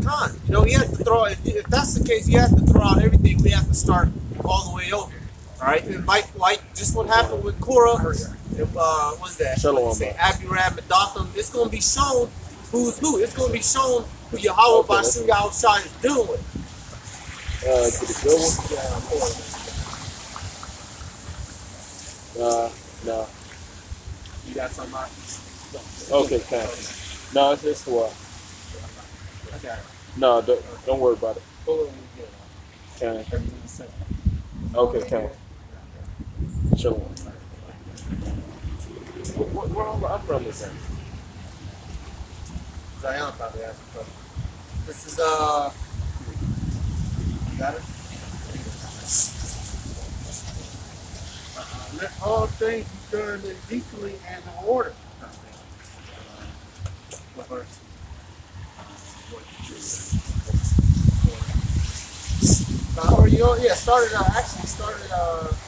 Start at verse 37 actually. If any man thinks himself to be a prophet or spiritual, let him know that all things I write unto you are the commandments of the Lord. But if you claim to be a prophet, if you claim to be a man of the Lord, you have to be called according to the scripture. But if any man be ignorant, let him be ignorant. And if any man be ignorant, let him be ignorant. Somebody get Revelation, spirit of prophecy, spirit.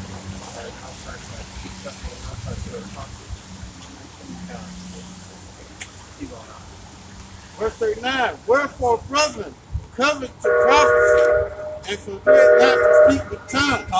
Covet to prophesy, which that's what you're supposed to be doing. You're supposed to be out here prophesying. Where y'all niggas videos at about Syria? And not just them, but not just them, but the rest of you Israelites, period. People that claim to be up there on the level. The SRS dude, what's that? Sakari, all right. all you other people, where y'all at? Where y'all videos at? Where's the work at? That's right. It's a wet and rainy day. Where's the rest of the Israelites down here in Detroit at? Where's Jake at, man? We at the end of the world. Y'all need to be getting out here, getting fed, or coming out here and teaching.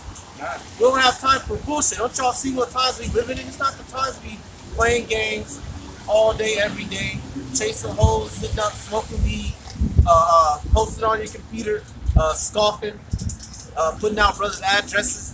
All right, you supposed to be out here prophesying. You got that? You got something? This is Revelations chapter 19 and verse 10. And I fell at his feet to worship him. And he said unto me, see thou do it not. I am thy fellow servant and of thy brethren. They have the testimony of Yahushua. Worship the Most High Yahweh. For the testimony of Yahushua is a spirit of prophecy. For the testimony of Yahushua is the spirit of prophecy. That's what the true prophets are going to do. Are going to do. Like it tells you in Jeremiah 28 verse 9. All right, you niggas talking that bullshit, it's going to be shown who the true prophets are. All right, here it is. We're this year 2018.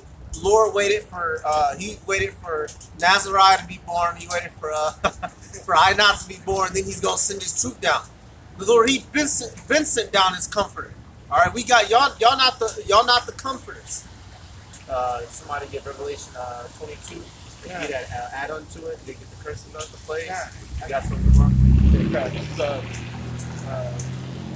is 1 Timothy. Let's go there. Start at 13. This is 1 Timothy 4:13. But this is what Yahushua told us. He said, till I come, give attendance to reading and to exhortation to doctrine. It says, neglect not the gift that is in thee, which was given thee by the prophecy. And these things were given to us by Yahushua the prophet.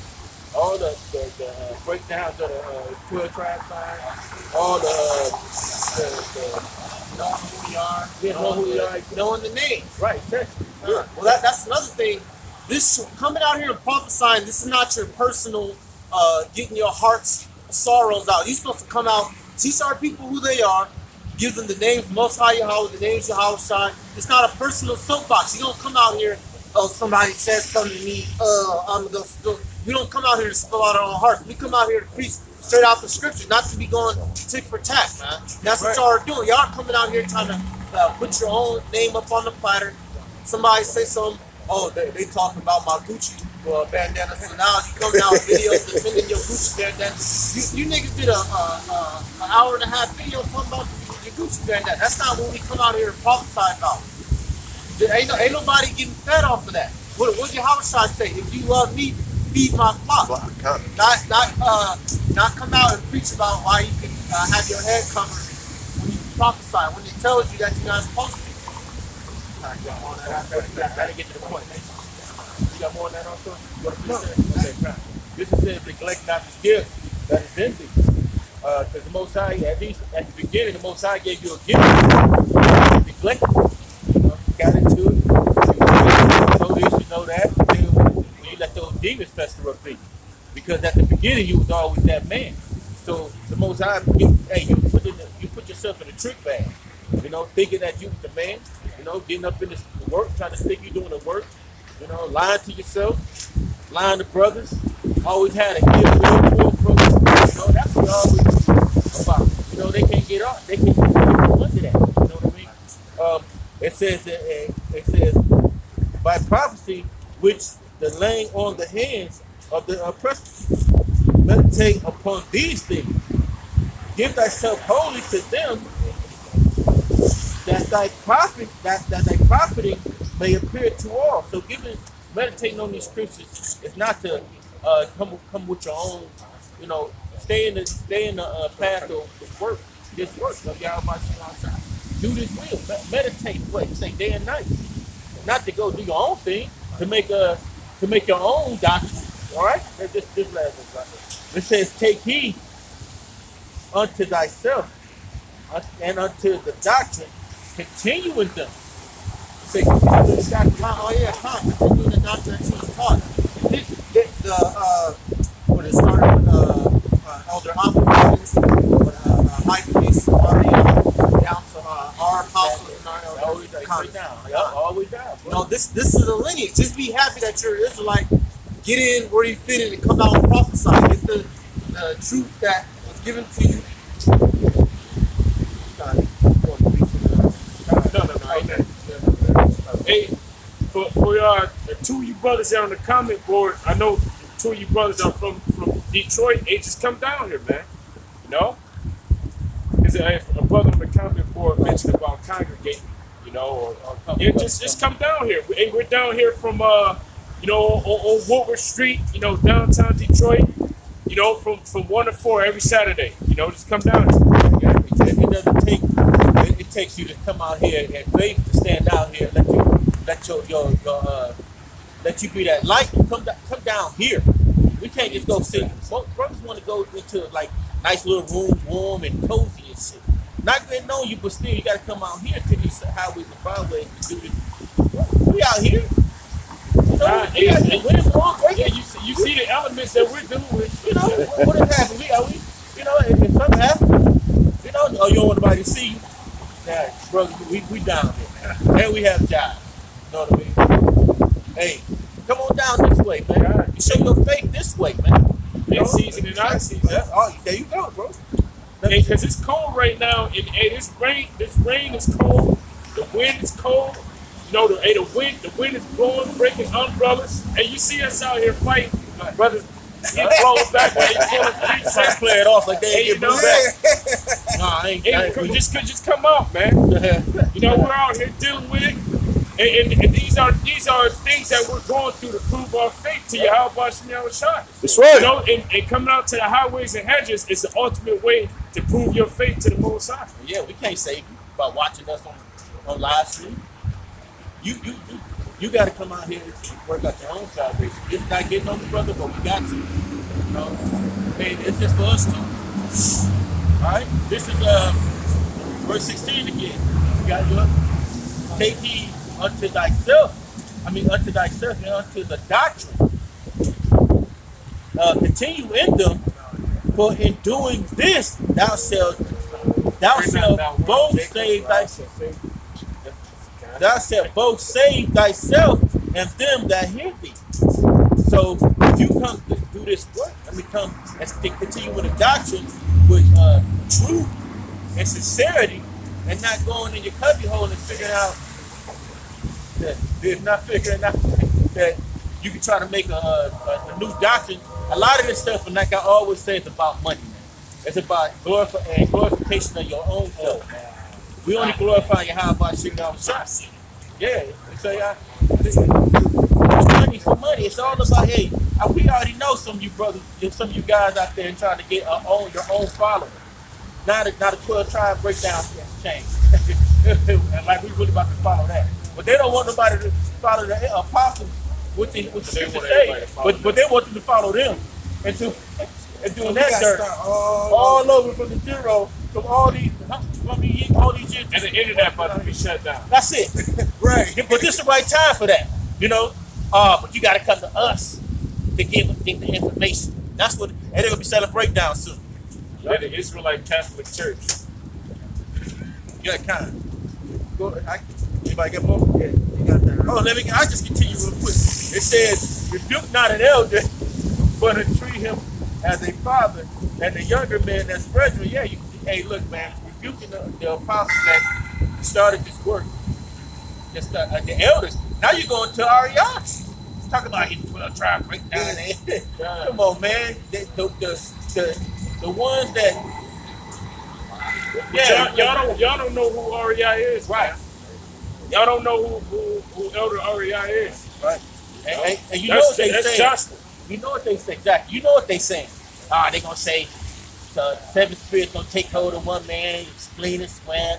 You know, we're gonna say it all. Yeah, we're gonna say that. We're gonna say that, you know. Man said wax worse and worse and try to flip that on us. You know, just do the spirit, man. We know hey, you got oil leaks everywhere now. God. Hey, because they've been amongst us. Yeah, they know. You know, they know the scriptures that we'll go to deflate their little puffed up balloon that they're that they have. They know the scriptures that we're going to go to, but just because you know the scriptures and you can say that we're going to bring out those scriptures doesn't mean that those scriptures are pertinent. Doesn't mean that those scriptures doesn't apply. Hey, you're in complete error. We're coming up against the apostles of Great Millstone. Hey, the man that taught you. But because of your pride, you can't continue in the things that you've learned from them. So now you gotta switch it up.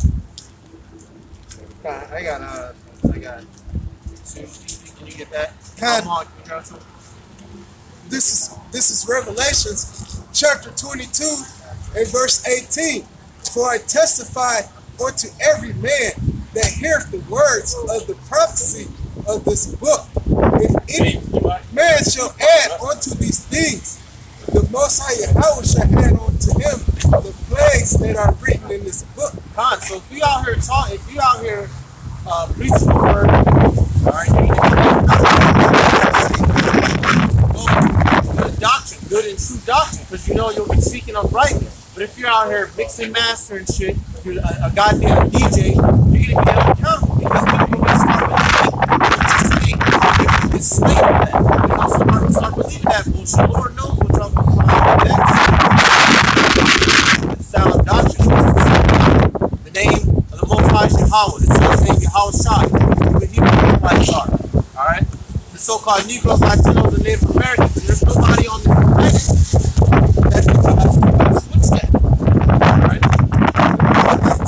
And if any man shall take away from the words of the word, the Most High Yahweh shall take away his words of the book of life and out of the holy cities and from the things which are written in this book. Got it. And then for the looks of it, y'all getting taken out of the book of life. Y'all had a chance because y'all was good teaching. Y'all was good at breaking bread, teaching us. One of you niggas taught me. All right. But now look at you. You didn't continue in sound doctrine, so now the plagues is going to be added unto you. I'll pause. Can you get that? The 1 Corinthians 14.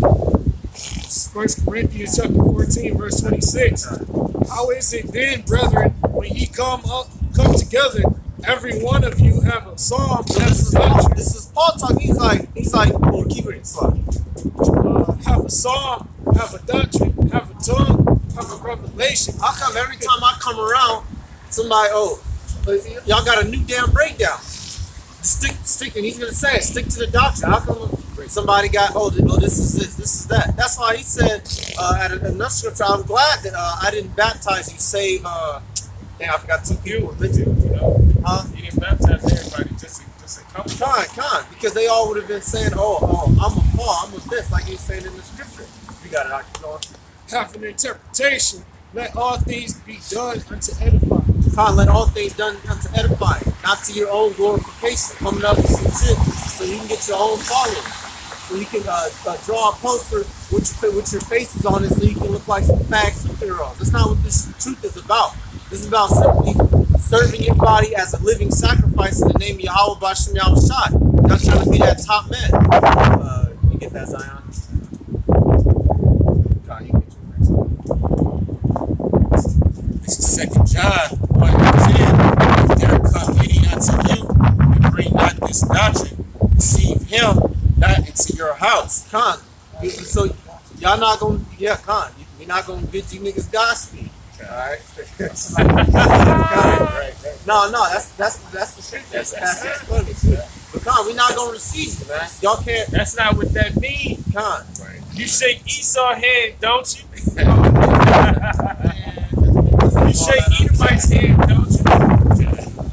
Yeah, say, neither bid him Godspeed, for he that biddeth him Godspeed is partaker of his evil deeds. Now, we're not about to sit up here and salute you niggas with all happiness and joyfulness, right? And be happy with the cross. And you niggas is coming up against our believing, man. You're coming up against our truth, our livelihood, all right? And you're trying to strip us of our salvation by way of laying stumbling blocks in front of us. We're like men going out to war. You're warring against us, all right? And you're trying to kill us because you're trying to poison us and poison the flock and poison, people that we're trying to save with things that are not good for them. You're trying to kill, a lot of these Israelites behavior that the Most High isn't pleased with.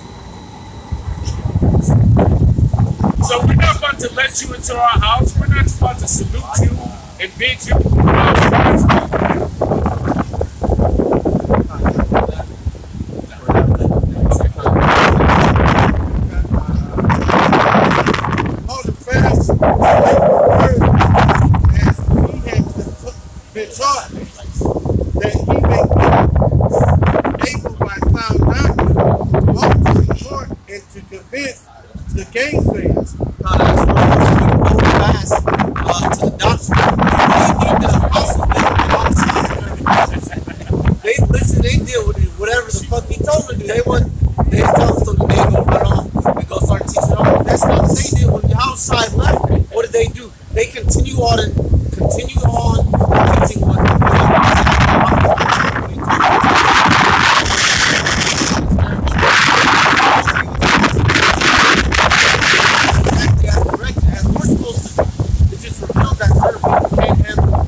Hey man, y'all should put y'all name should be right to that scripture. Next right to that scripture.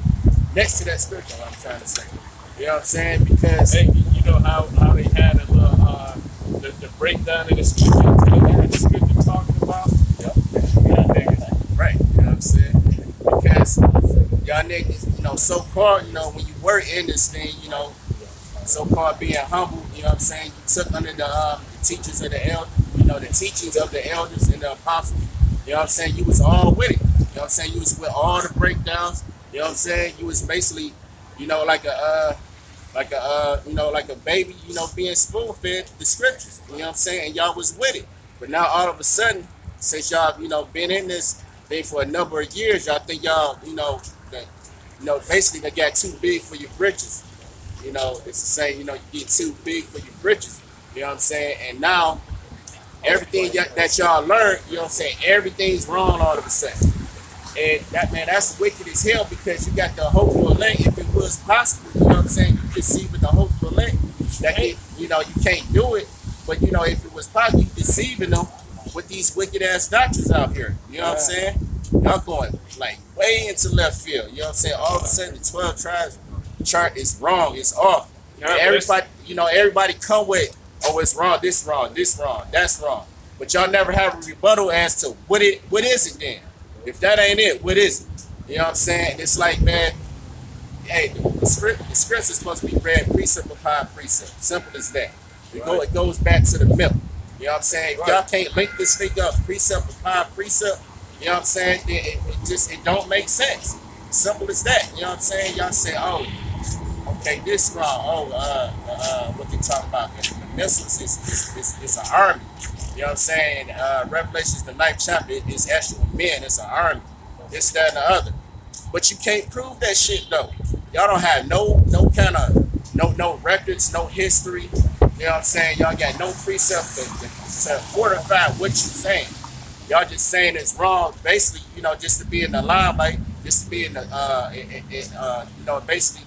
To be that front man to say I'm the guy that's going against the elders. Hey, well, they like, well, if we're wrong, America ain't gonna be destroyed anyway because America ain't that's the spirit of the year. Yeah, that's the exact spirit of the year. But yet still right behind that, the Most High is showing that the scriptures are real, man. You know what I'm saying? With the U.S. striking Syria, the scriptures are speaking. You know what I'm saying? So it's like. We in those days. We in the last days. You can't fake the funk. You know what I'm saying? That's right. The chip is being broadcast on a mass scale. All right, to the point they actually have mandates saying they gonna push the chip. Hey, Lord willing, this summer. You know what I'm saying? Like, the talks is real. All these movies that's coming out, okay? Certain whistleblowers, this, that, and the other. You know what I'm saying? Shit is going down. In a nutshell, shit is going down, but y'all acting like y'all got another 20, 30 years here, and I'm just gonna keep coming out and just, you know, like I would say, make some remixing scripts. You know what I'm saying? Y'all niggas is wicked, man. It's just like, damn, it's like these scriptures are true. Y'all niggas are worse and worse and worse, man. For real. Con, I got something right quick. Right now, I don't know if y'all heard, but Esau, he got a chip for your tooth now. For your tooth. Yeah, ain't nothing. You know what I'm saying? It's right. You in fear of going to the dentist. You know what I'm saying? You ain't going to the dentist. You know what I'm saying? He eats some Novocaine, you don't know what the hell he might put in your mouth. Damn. Or in your body. You know what I'm saying? But they showed that in 007 movie. Or not, it was a video game actually. That they put a chip in his tooth just to track him, just in case he get abducted by one of the enemy intelligence. That ain't nothing. Yeah. You know, so this ain't nothing new. This shit been out. You know, Esau is just getting in that. Most times working on Esau's mind to get ready to push it out because it's that time. Titus 10, for there are many unruly and vain talkers and deceivers, especially day of the circumcision. God, that's one of my favorites, especially day of the circumcision. There's many niggas that know they was Israelites, just like back then there was niggas that knew they was Israelites, but they still going off. Whose mouth must be stopped. Whose mouth must be stopped. And the Lord is going to stop you niggas' mouth. Otherwise, you slick Rick niggas will try to convince the whole nation of Israel to be going off. You have every, because our people are very impressionable. Oh, he out there, he looking fly. Man, I can come out there looking like that. Yeah. Ooh, shit. Our people are like that. Our people have are very bad with that. They see something, they like it, they'll go and they'll replicate it. All right. So when you come out here and teach, you can't be on that bullshit. That's why you can't be out here teaching whatever you want, because our people will take it and they'll fucking run with it. Hey, he probably got psoriasis on his head or some shit, you know, or some bad hair bumps from shaving his head bald, you know, and because we know that nigga, man. That's a carnal nigga, man. All right, he cared too much about his appearance. He cared too much about what people think about how he looked. You know, cared too much about his weight. That's some effeminate ass shit, man. That's what women do. You know, he said because his hair fell out and shit. You know, that's a woman. That's an effeminate woman nature. Yeah, I said it, nigga. Who subvert whole houses, teaching things they ought not. For filthy lucre's sake. Filthy lucre's sake, like Amar always say, they teach them. Oh yeah, that's the reason why they got what is it? TGS info. Oh yeah, at gmail.com. Where'd you get the whole info thing from? Why'd you put that in there? Because you get that from greatmillstone.info. You know, you trying to be like the elders. That's it. That's the thing. You're coveting their position that the Most High gave to them. It's not a position that they assume for themselves. It's not a position that they put themselves in. It's something that was given to them by the Most High Heavenly Father. But you're trying to force things or force yourself into a position. You can't do that, man. Okay. This is 2 Corinthians chapter 11 and verse 1. With the Most High he could bear with me a little in my folly, and he bear with me. For I am jealous over you with godly jealousy. Now, that's what Paul's telling.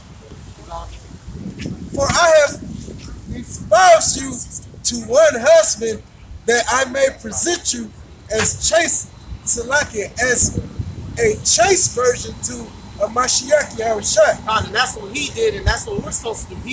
He He wasn't going out and preaching so he could be that man. Oh, look at me, I'm Paul. I'm just saying. He was going out there doing it because Yahushua told him to. He was just going out teaching to hopefully bring in new disciples, which would end up being a part of the elect.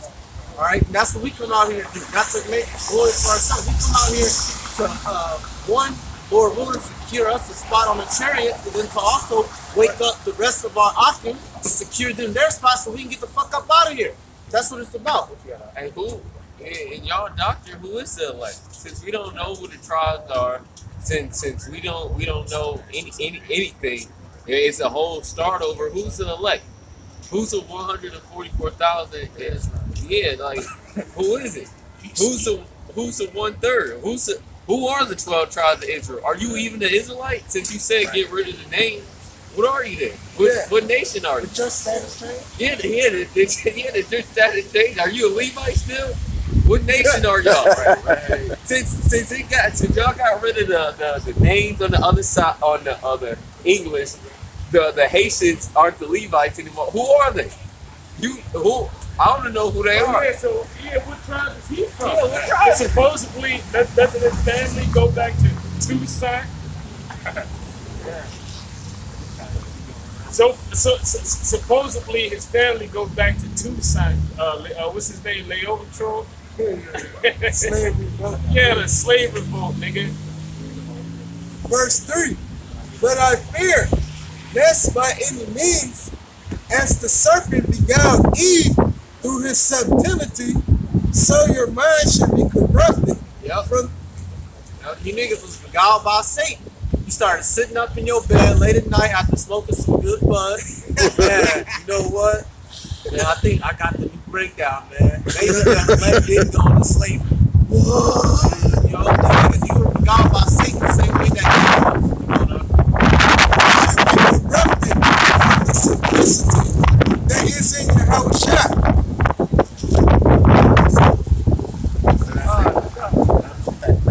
For if he that cometh preach. And I said, hey, I'm on, get your scripture. That's that time. Hey, what's going on? That sign What's up, caught your Nostalgia? attention, didn't it? Yeah. Then, what nation are you from? Seem like you're North. That's Ollie? Yeah, I knew you was a Northern Kingdom brother, but you look like a Southern Kingdom brother. Yeah, what's up, Thomas? bro? Yeah, brother. Yeah. We told you you Dominican, right? Tyler, you Simeon. You're an Israelite of the tribe of Israel, Simeon. With this Shemaiah line, switch and hurt. Don't give me time. Don't give me church. Yeah, You that's got right, my bro. Facebook, right? Huh? You got my Yeah, Facebook? yeah, you're an Israelite, man. Yeah. Hey, get that scripture. Yeah, that's what I told him before. So he already know. You already know. Hey, well, that's it's gonna happen like that. And sometimes, the scripture says that Paul planted, Apollo watering, but the Most High gives the increase. You got a bunch of, and you just can't. Sometimes it's just not their time, man. You got a bunch of Israelites that's hearing about this truth. They might not jump into this thing, but the Most High might have mercy on them later, to where something may happen, and they're like, okay, well, let me hurry up and get things together. But you can't chance it. You can't chance it like that. That's right. You gotta get involved with this thing today, man. That's right. Because tomorrow ain't promised. And the scripture says sufficient unto today is the evil thereof. All right? You don't know if tomorrow is guaranteed. All right? That's the reason why the scripture tells you in Ecclesiastes in 12th chapter, not to be too long, but the scripture says, seek now thy creator in the days of thy youth. The days of thy youth is the time where you're not experiencing a bunch of problems. It's not the time of Jacob's trouble. It's not the famine of the word, all right? I want to get that. Sorry, verse.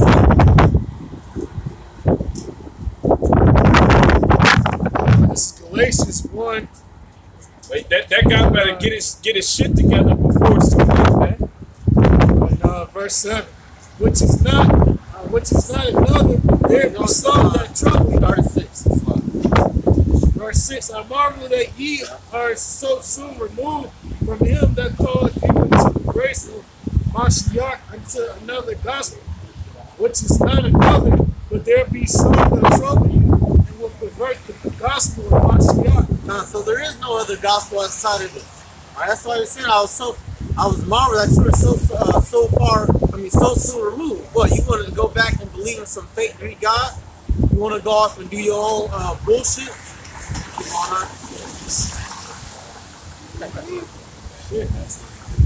on, But do we or an angel from heaven preach any, but though we or another angel from heaven preach any other gospel than that which he hath preached, then that which we have preached unto you, let him be accursed. God, so if an angel come out the sky and tell you, look, you can eat pork, you can get a lineup, you can have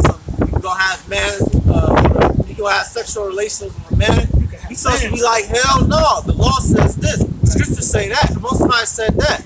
That's how y'all supposed to be. But you let the demons, the evil angels get into your head and deceive you. And now look at where you're at. Nah, you home something? Nah, okay. You can get yours after I know. John 21 and 15. So when they died, Yahweh said unto Simon Peter, Simon, son of Jonas, lovest thou me more than these? And he said unto him, Yea, Yahweh Shai, thou knowest that I love thee. And he said unto him, Feed my lambs. And he said to him again the second time, Simon, son of Jonas, lovest thou me? And he said unto him, Yea, Yahweh Shai, thou knowest that I love thee. And he said unto him, Feed my sheep. So Yahweh kept telling him, feed my sheep, feed my sheep. All right, he was drilling into his head. If you love me, you're gonna push my word that I gave you. You going? Hey, tell a brother on the comment board, Con. One of the brothers say you're on their way down. Okay. We'll see you when you come out. Verse 17, and he said unto him the third time, Simon, son of Jonas, lovest thou me? And Peter was grieved because he said it unto him the third time, lovest thou me? And he said unto him, Lord, thou knowest all things. Thou knowest that I love thee. That's right. And Yahweh said unto him, Feed my sheep. Verily I say unto thee, when thou wast young, thou girded thyself, and thy walking whither thou wouldest. But when thou shalt thou So basically, he was just putting it into his head, just go out and feed the sheep. That's what we're here to do. Turn around. I just need to sit around. This is 2 Timothy 4. I know you. And 3. It says, for the time will come when they will not endure sound doctrine, but after their own lust shall they heap to themselves teachers, having each itching ears. And they shall turn away their ears from the truth, and shall be turned unto fables. You know, that's what these niggas is on right now, man. These niggas basically trying to create a coalition against the truth. You got all these niggas, you know, all these different fallouts from various parts, you know, of the states or whatnot. You know what I'm saying? They not basically long as they going against coalition. You know what I'm saying? Long as they going against the apostles and the elders, teachers, you know what I'm saying? They in agreement. But yet within their own little sects, you know, they have different doctrines. You know what I'm saying? They got different so-called understanding. And that's the reason why they're putting together a cocktail of bullshit. You know, they're mixing all of their wines together. And guess what? When you mix wine together, a bunch of different wines, what's gonna happen? You get drunk, man. You start vomiting all over the place. That's that Isaiah, the 29th chapter. Somebody want to grab that? Their tables is full of vomit. Isaiah 29? Yep.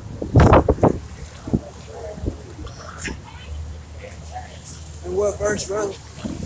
10. Okay. This is Isaiah chapter 29 and verse 10. For the Lord Yahweh hath poured out upon you the Spirit. Go up one verse. 1 or 2 verses. Okay.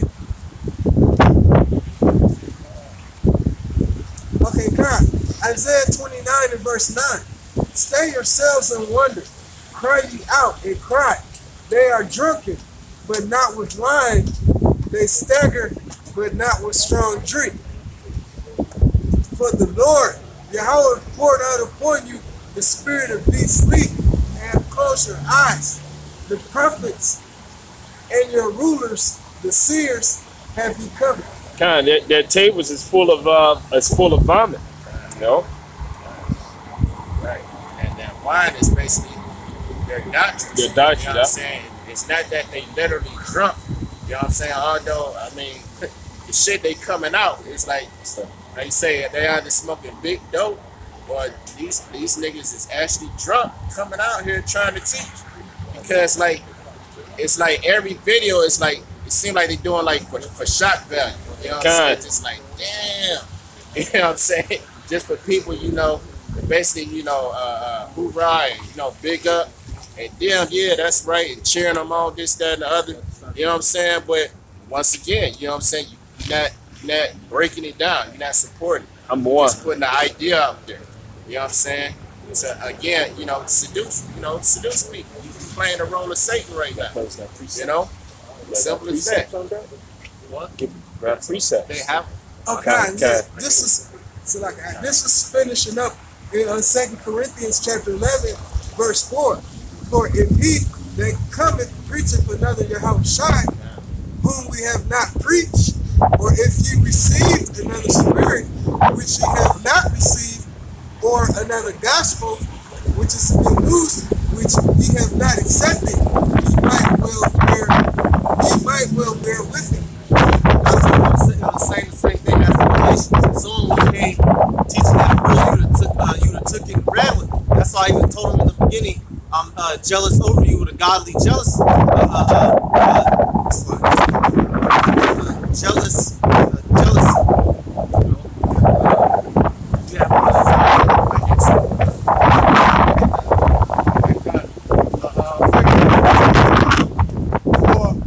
After they escaped the pollution of the world, through the knowledge of the Lord and Savior,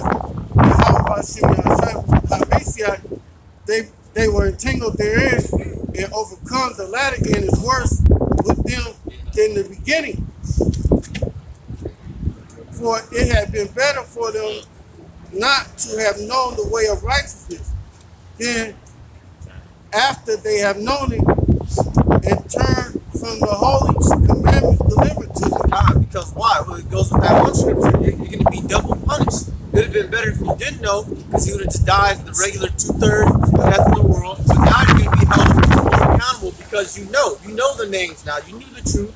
You knew right from wrong. So now you're going to be held even more because you're asking. That's right. It is that according to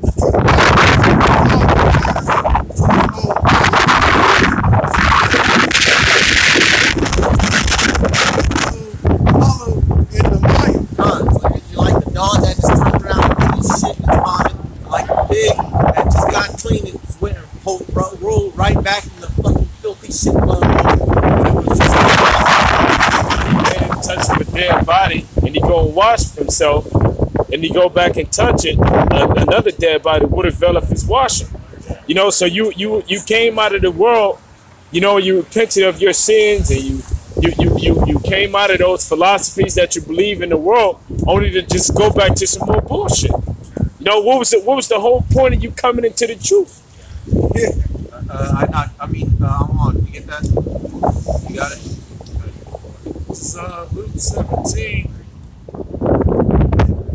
Starting verse 1. Then said he unto the disciples, it is impossible, but that offenses will come. But woe unto him through whom they come. It were better for him that a millstone were hanged about his neck and he was cast into the sea than that he should offend one of these little ones. So it's better for y'all to get tossed into the sea with a great millstone about your neck, that same great millstone that's your millstone. Because now you're trying to teach us That's an offense to the little ones. That's throwing stumbling blocks. What the scripture say? You're not supposed to throw a stumbling block before your neighbor. That's wickedness. It's a Let the blind lead the blind.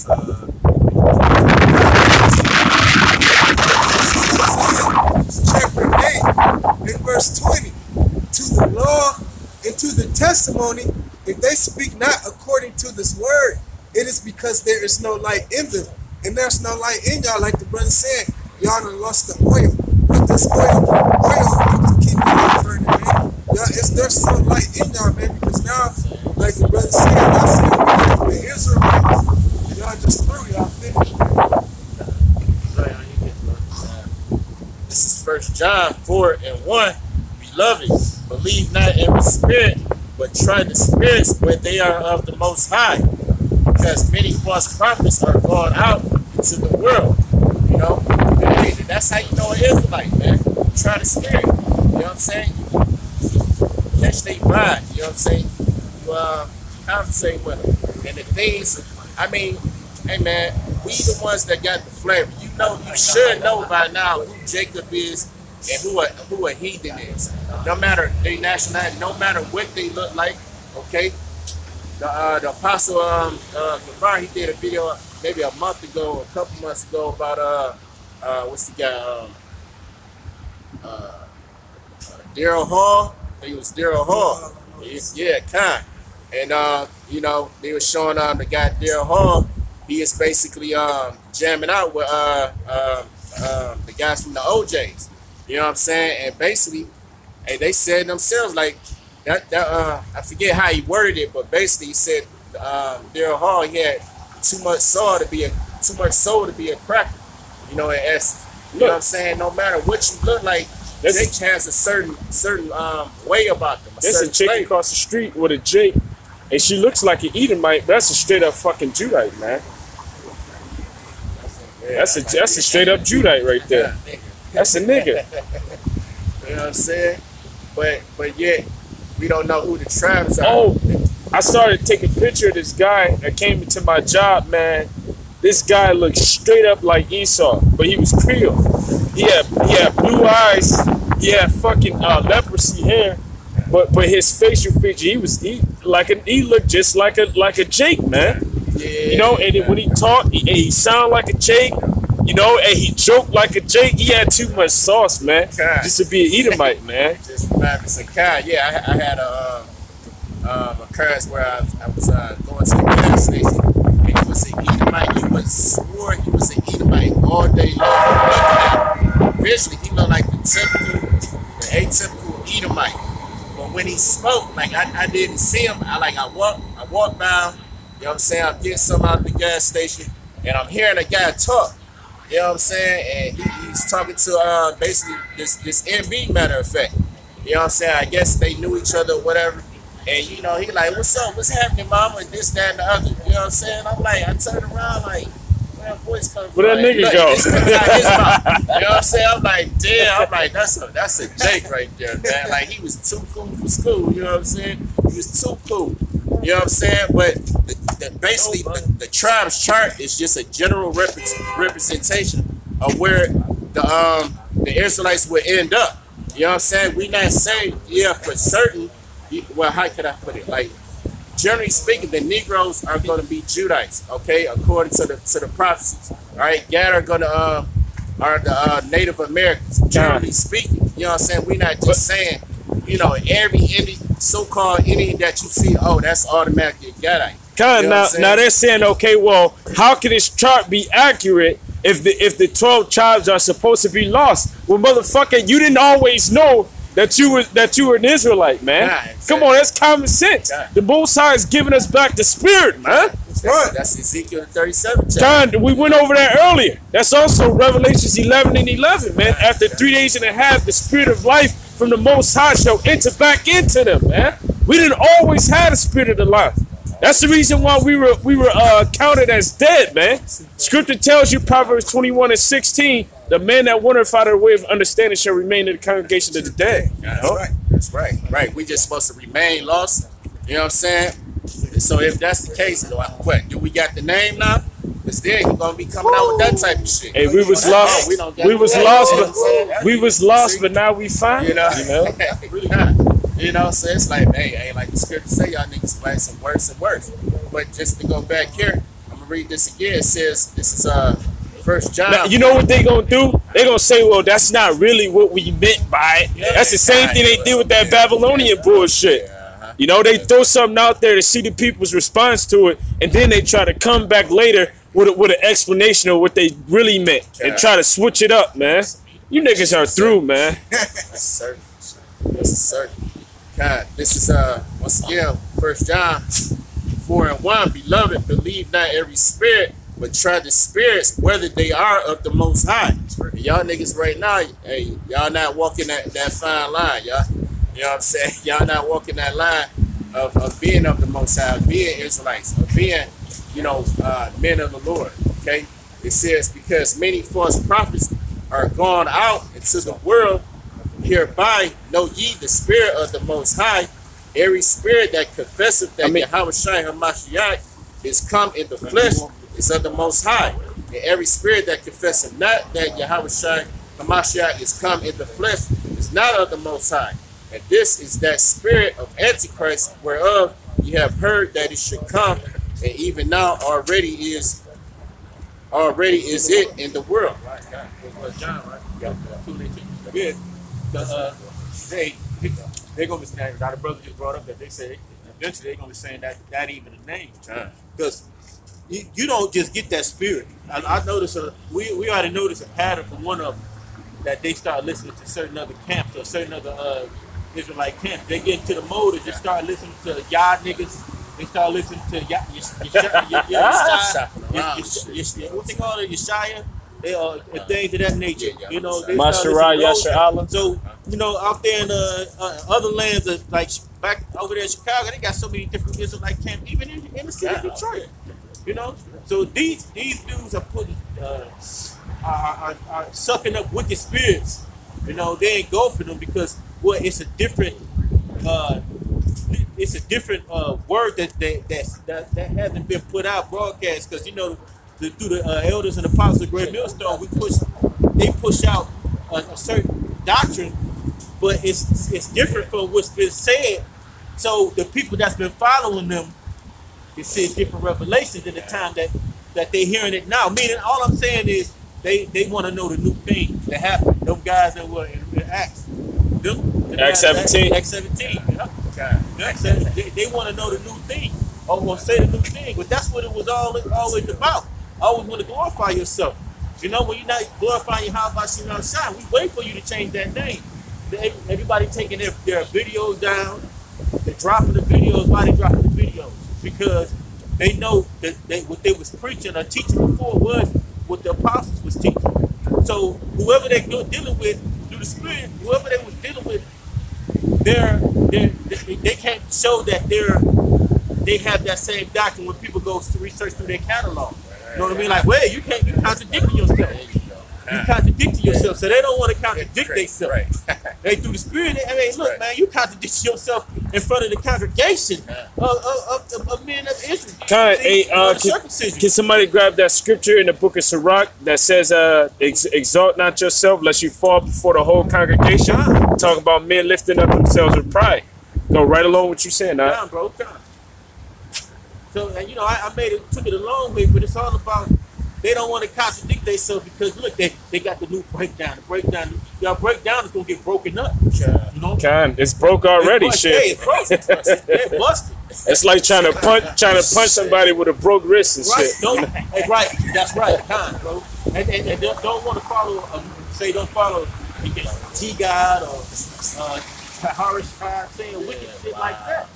You know, and then trying to fight with glass sword. Yeah, and then you want them to follow you. So what's the real deal? That's what it is. They don't want anybody follow because their grudges, because their anger that they have against the apostles of Great Millstone. They're trying to do whatever they can to try to break up the thing that they got going, but they don't know this of the Most High. Right. They think we left them.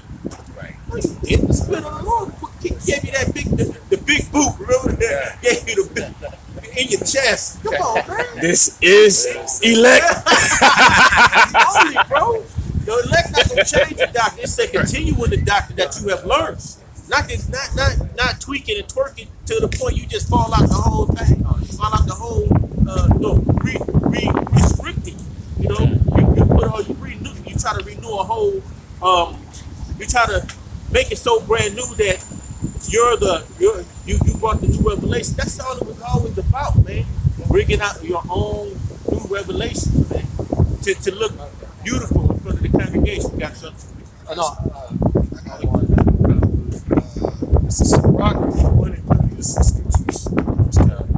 Exalt not thyself, lest thou fall and bring dishonor upon thy soul. And so Yahweh discovered Yahweh discovered our secrets and cast thee down in the midst of the congregation. Right. Now you can exalt yourself. When the parable was set about the Pharisees saying, "Hey, I fast twice a week, every week, and the publican just put his hand down, you know what I mean, and stay home."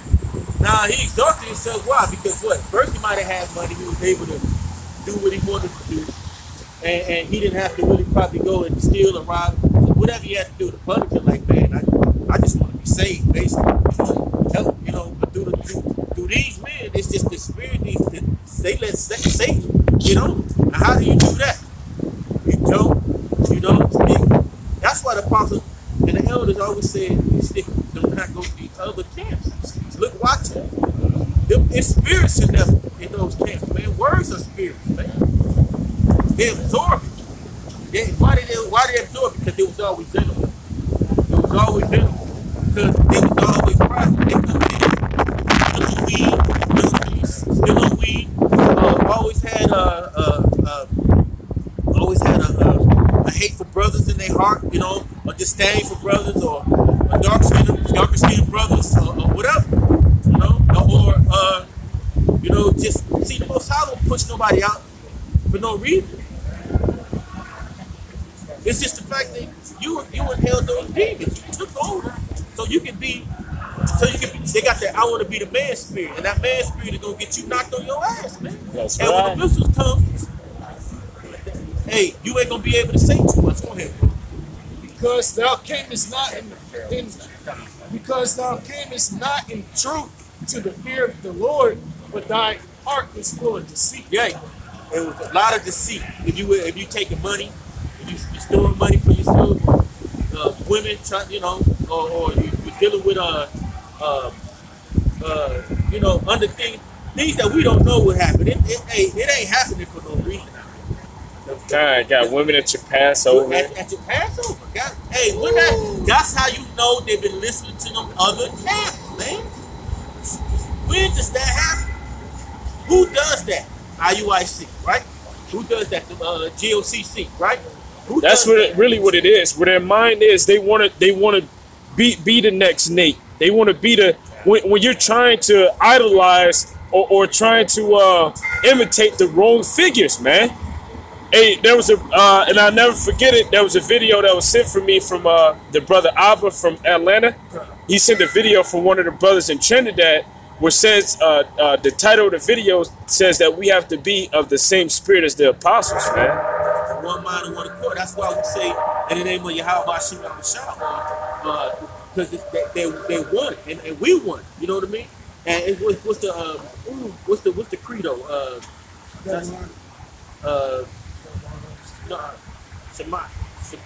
Here our Lord,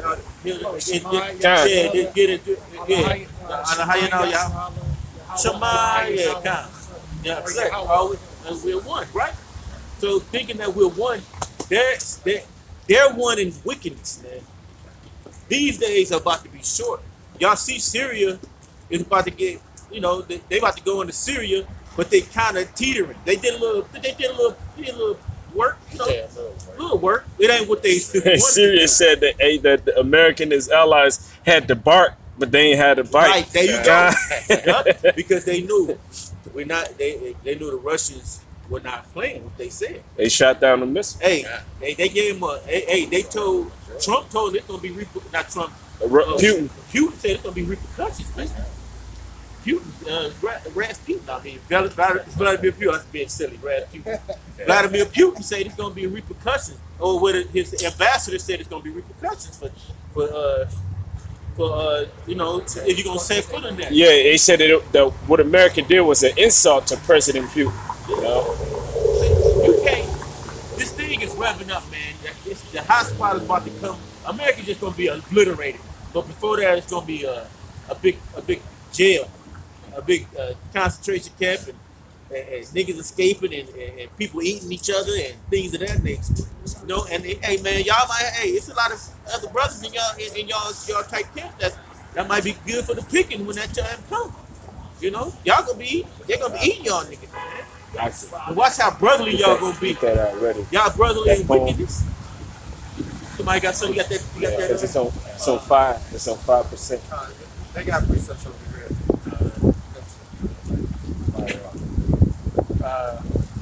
It's yours. I don't know what's going on with it today. Second Timothy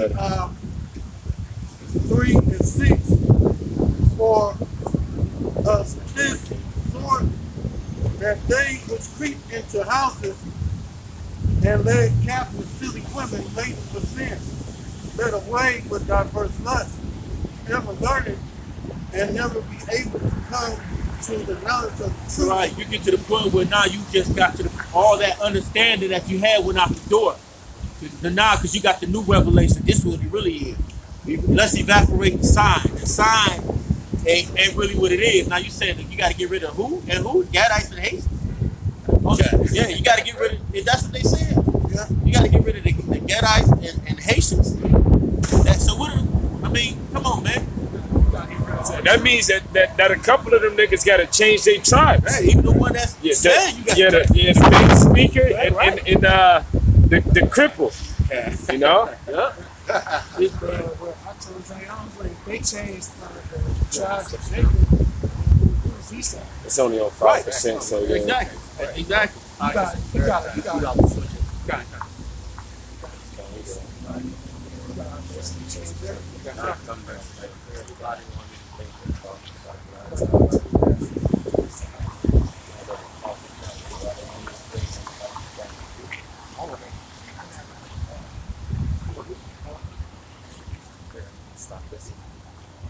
Oh, go ahead now, bro. Okay.